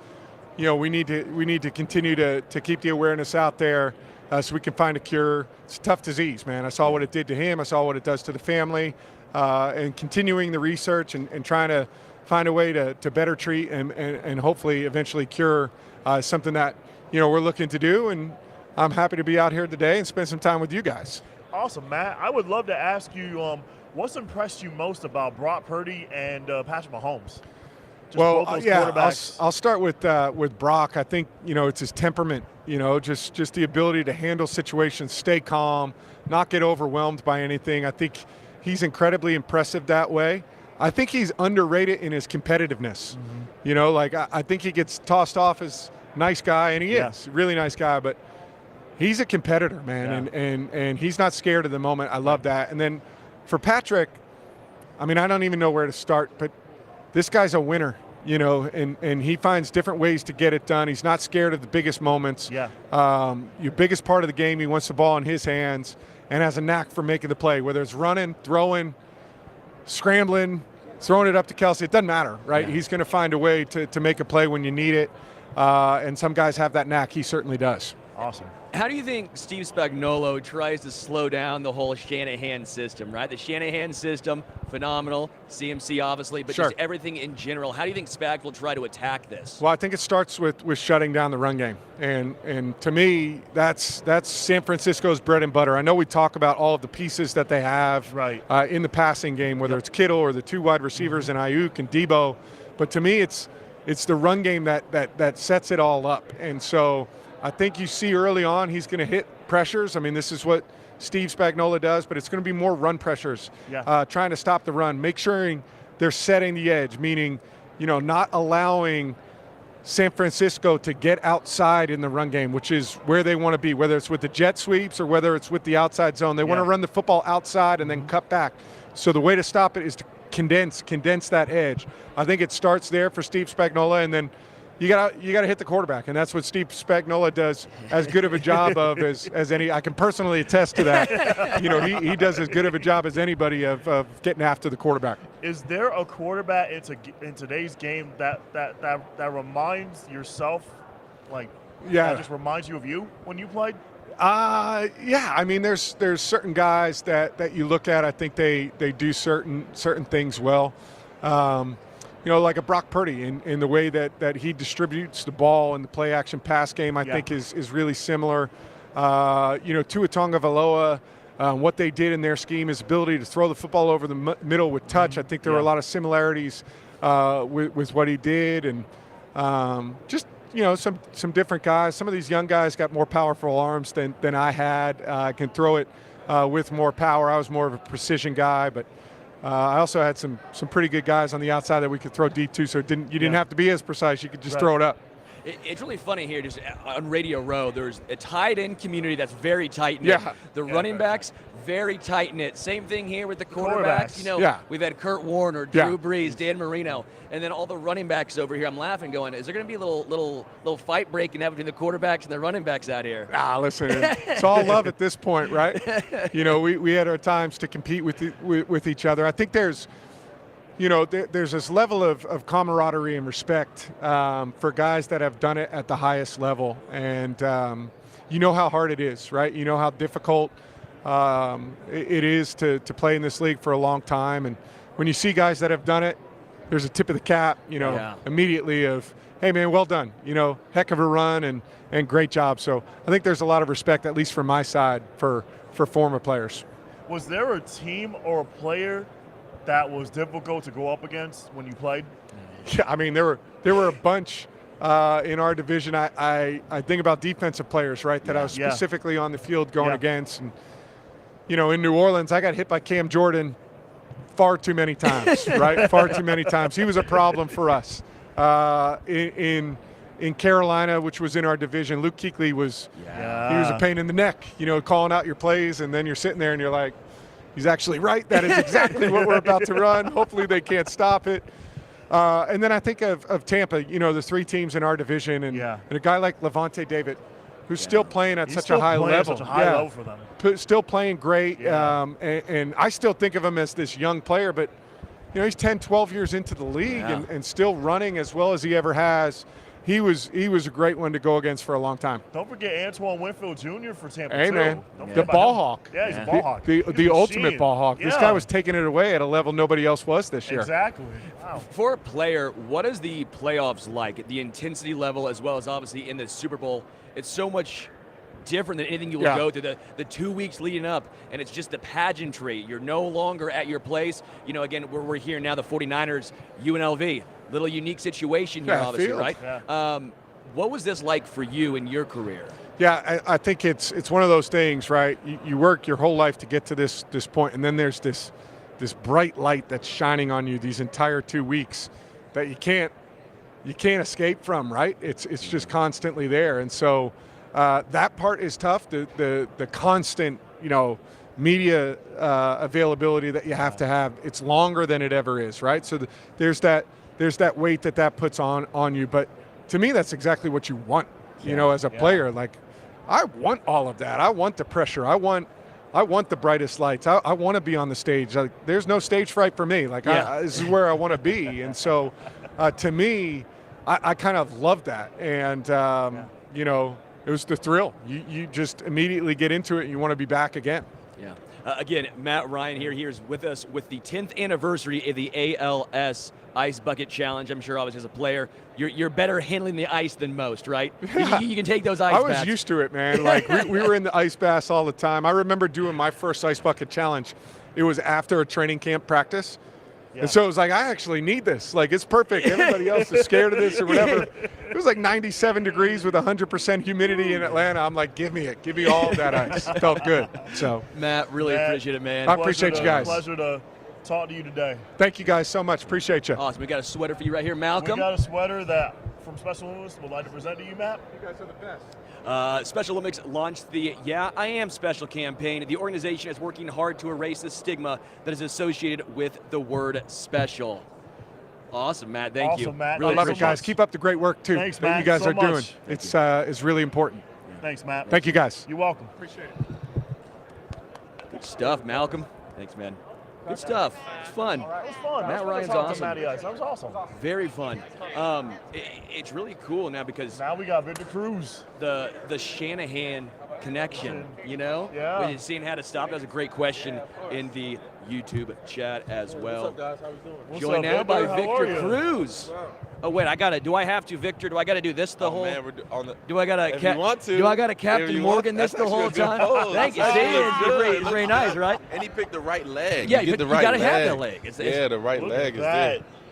That's sweet right there. Obviously, Victor, you're here with Captain Morgan. Yeah. I'm jealous of this. This is a very cool box right here. What all do you have rocking with Captain Morgan? Yeah, with Captain Morgan, this is the actual Fan of the Year trophy. So Wow. tonight at NFL Honors, the NFL Fan of the Year will be crowned, and they will receive this trophy. So it's just an incredible time to really meet all the NFL Fan of the Year nominees and really just get to know them a little bit and just share their fandom and see just how much they love the game. Yeah. And, I thought I loved the game a lot growing up and really loved it, but they love it on a whole nother level. So it's been interesting and fun meeting them and just sharing moments with them and having just conversations about their fandom and things they love. And then on Saturday with Sports Illustrated, they'll all hang out. We'll come and have a good time. We'll toast some Captain Morgan, drink responsibly, of course. Yes. And just kick back and chill a little bit. That's awesome. Yeah. Hey, Victor, I want to ask you about the salsa dance. Where did that come from? Okay, so for those that don't know, I'm half Puerto Rican. Yes. So my grandmother taught me how to dance everything in the book, bachata, merengue, salsa, everything as I was growing up. So fast forward now, I get into the NFL, and I was looking for my thing. Or one of my coaches, I was getting my first start. One of my coaches, Coach Sullivan, who's Mexican American, he was like, "You got to represent your culture in the end zone. You got to figure out what you want to do to rep and make it unique to you and whatever it is." And I was like, "Coach, I don't know what you want me to do in there, but I'll figure it out. I'm an undrafted free agent. I just don't want to drop a pass and get axed and be out of here." You know what I mean? So I remember that first catch against Philly, and I shake two dudes up the sideline, and I'm at the 3-yard line about to score, and immediately my brain was like, "You got to dance. Like, that's the only thing that makes sense." I dropped the ball, started dancing, and for whatever reason, they aired it on Univision, where my grandmother, that's the only channel she watched. Wow. And she called me after that and was like, "Hey, what was that you did?" I was like, "It's a little salsa that you taught me." And she was like, "From now on, as long as you're in the league, I want you to do that dance." And I was Can you like, demonstrate done. a little bit of Are you gonna salsa do it with dance? me? Can you do it with Come me? on, Somebody Malcom. gotta do it with me, Come man. on, Somebody gotta do Malcom. it with me. If we're gonna demonstrate, then we're gonna do it right. All right, right here. It's left and right. Hit. Okay. Oh, Okay, yes. yeah. Good job. Yeah, the hips Getting is into there. it. He's got the hips. That's pretty good, man. Pretty good. Solid. Did that help you in your Solid. NFL career as far as actual footwork?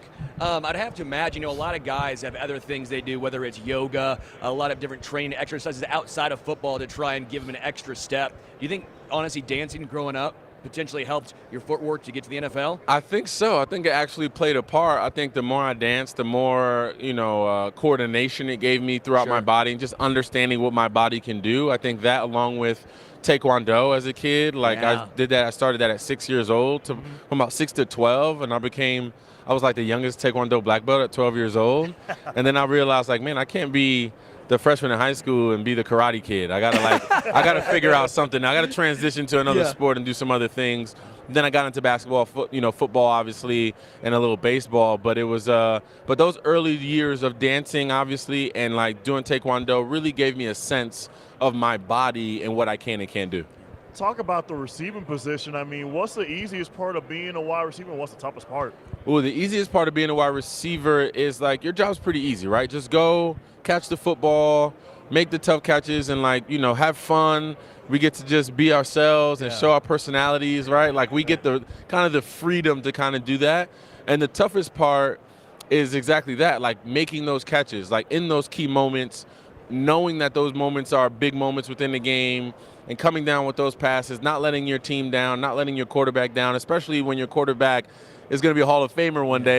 You understand the level of what you have to bring your game to in order to be successful. So that was the hardest part, and that was the great part, too, at the same time. Before I let you go, Super Bowl champion, you know what it's like playing a game like this. How much different is it from the regular season to the postseason, and obviously the pinnacle, the Super Bowl? Oh, it's much different. I always say, the regular season is the regular season. It has its battles and it has its ups and downs.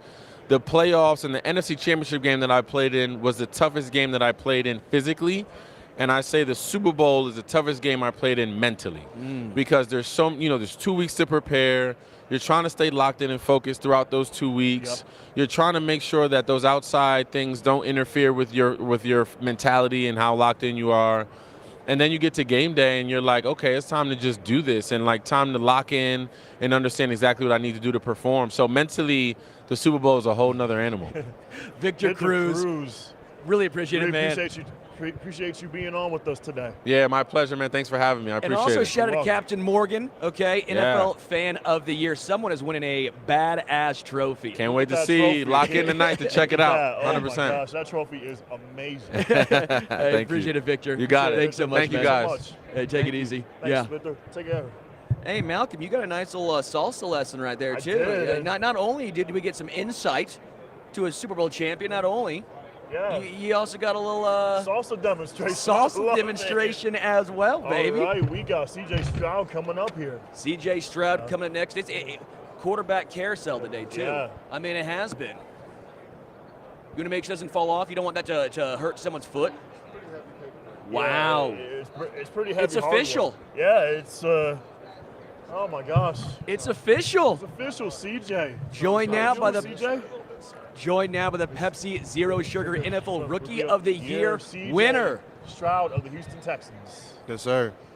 How you doing, CJ? I'm good. How are y'all? Awesome. Good. When did you know you were getting this? Did you know, week 7, week 8, week 13? No, it really wasn't on my mind. I'm the type of player and person just to control what I can control at the moment and just go week to week. All the accolades and stuff, it'll come if it comes, but if it doesn't, it is what it is. But I'm blessed enough to be, the Pepsi Rookie of the Year, along with such great players that I think it's one of the best rookie classes that we've had in a long time. And appreciate all the fans that went out and voted.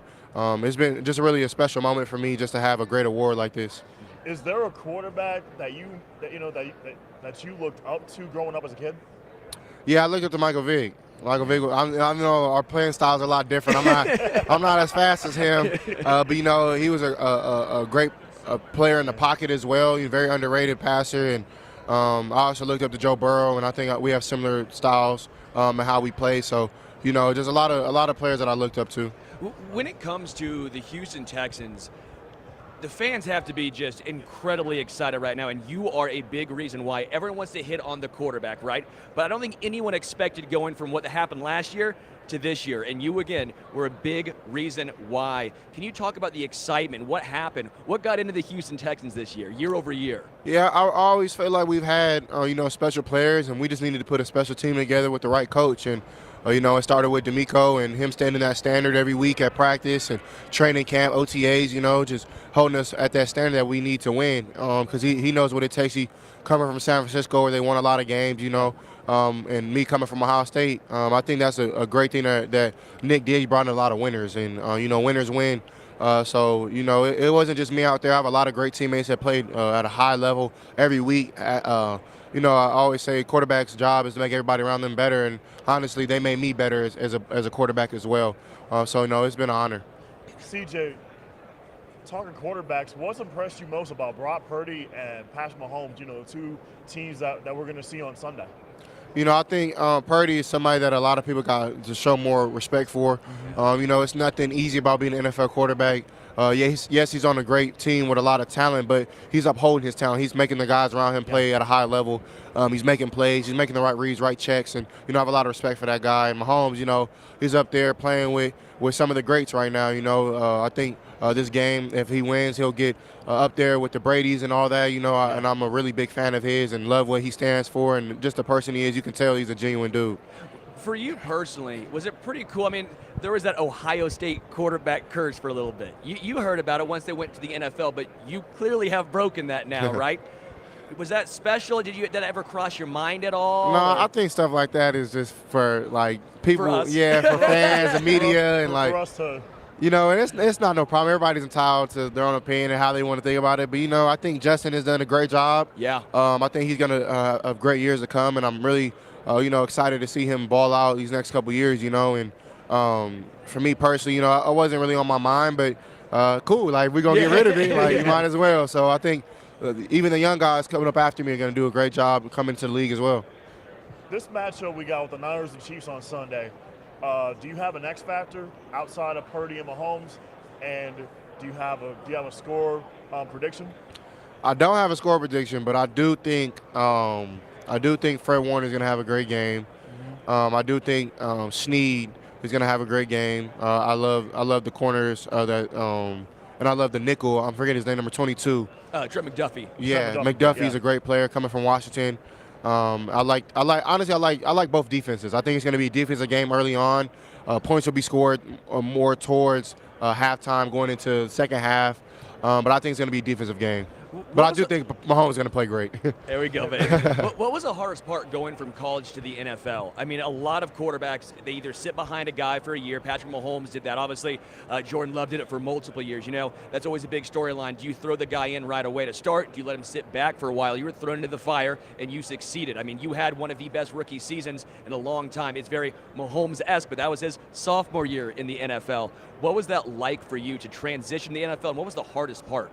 I would say just like the operational things, getting the plays from from the headpiece and not really getting signals, getting in and out the huddle at a high level, just running the show, and that's something that Coach Day helped me out a lot, and I really appreciate Coach Day preparing me like he did for the next level, which helped me get used to things a little faster, so that was probably the main transition.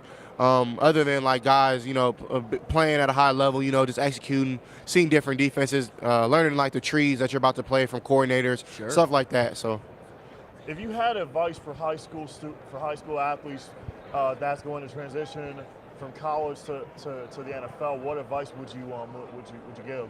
I would say be where your feet is at. Enjoy the time where you are. Work hard. Be focused. You have your whole life to party and have fun, you only have a couple opportunities and chances to play at a high level, especially in high school. You get 9 to 10 games if you're lucky. And then in college, you get 12 to 15 games if you're lucky. And then you get in the league, you get 17. But those are only a couple days out of the year that you get to show your talent and go play at a high level. So I would say, man, just cherish those moments. Some of the best times and memories I have high school and college. So be where your feet is at, work hard. You have the rest of your life to have fun, But if you can focus for a little while of a season, then you can put your family and yourself into a great position. When did you know you were going to Houston? Did you ever have any potential chance that you thought you were going? What's up, Cam? Yeah, I got you, bro. I was about to ask him if he was going to be a Panther, former Panther. Cam. Yeah, that's my dog. I would say I honestly didn't know. Like, they kind of held their cards close to him. Sure. And it wasn't until I got drafted and I was like, okay, I'm going to Houston. I see the number get on my phone ringing. I'm like, okay, but I honestly didn't know. I was at the draft, and just the smile on your face, just everything about it was so cool. You could tell that you were very excited to be a Houston Texan. And then all of a sudden, what's next? Will Anderson going with you. Yeah. What was your excitement level? And all of a sudden, you see the Houston Texans trade back up, and they draft a cornerstone defensive player. I was really surprised because I thought we had number 12. So, like, I'm over there talking to the Texan fans, and I look up, and I see, like, we're back on the board. I'm like, hold on, what's going on? So my first thought was, oh, they're finna take Will. So, it honestly is a blessing because it took a lot of pressure off of me, not being the only high pick, only high draft pick. And, I don't really necessarily believe in pressure, but, it's a lot of expectations get put on you when you're a high draft pick, and Will was right there with me. He's a heck of a teammate, heck of a friend, and a heck of a football player, and somebody who is going to help this team win a lot of games. What can you say about Nico Collins? As a teammate, like, what impressed you most this season about Nico Collins? Like you said, he's a great teammate, a great person, a really vibrant spirit. Somebody who's going to work really hard, works hard on his body, but just a heck of a football player. Like, to be his size and move the way he does, I know he's a number one in this league, and hopefully he gets paid and gets the money that he deserves, because he definitely deserves it. And I'm super proud of him and just the work that he's put in, the attitude that he brings to this team, that winner mentality. Like, he won't be denied, and I'm really proud of that guy. Obviously, I want to give a huge shout out to Pepsi as well. What's your favorite Pepsi flavor? My favorite Pepsi flavor is wild cherry. It's one of the best. Oh, yeah. Yeah, one of the best I've ever tasted. You know, just something that's crisp, is clean. You know, that cherry flavor is just amazing. So, you know, whoever wins the Super Bowl, I got wild cherry for them if they want it. Obviously, it's crazy. The CJ Stroud rookie trading card is the hottest card on the market right now. What's that like seeing your face, not only on a trading card, but it's one of the most popular ones in the world right now? It's amazing, you know. It's something that you, as a kid, you know, having trading cards, trying to get the best guy, you know, trying to get the hottest player. And for me to just be, you know, one of those guys, it's been amazing. So hopefully next year we can get the most jersey sales too. There we go. There you go, CJ. All right, when it comes to the Texans offense this year, I was pretty intrigued. A lot of rookie quarterbacks, they either try and do two things. They're very aggressive or they try and take care of the football. You were somehow both. I mean, looking at the touchdown to interception numbers, the ADOT, average yards of depth, I mean, it was all tops in the league, very, very high up. How are you able to be so aggressive and also take care of the football at such a high level? You know, just preparation, you know, seeing coverage, knowing what you're going against, really learning my plays and trying to get them down packed like the back of my hand, you know, just because, you know, the game goes at a fast pace when you're out there on the field. And my college coach used to always tell me, the more that you can anticipate instead of react, the better that you're going to play. So anticipating certain reads, anticipating certain windows to throw in definitely helped me take care of the football and also be aggressive. You know, like, I love your moxie, CJ. I just love your presence. Talk about the traits of being a quarterback. Like how is that important as a quarterback, you know, in the NFL? Like just share about those traits. Yeah, I think the one of my coaches in college, name is Todd Fitch. He was a really big pivotal point in me getting better as a quarterback. Was really hard on me about footwork, eyes, and that's something that I think that as a quarterback you have great feet and great eyes. You can't see what you can't throw, and you can't throw a great pass without great feet. And also the biggest intangible I feel like you can have is making everybody around you better. That's something that I think is our job as quarterbacks, to make everybody around us better. When it comes to the best defense you faced this year, who was the best defense you faced and why? What did they do that made it a little more difficult? I would say the Ravens, just because everything ran between, you know, their backers with Patrick Queen and Roquan Smith flying around, making plays, two great players, and they played off each other really well.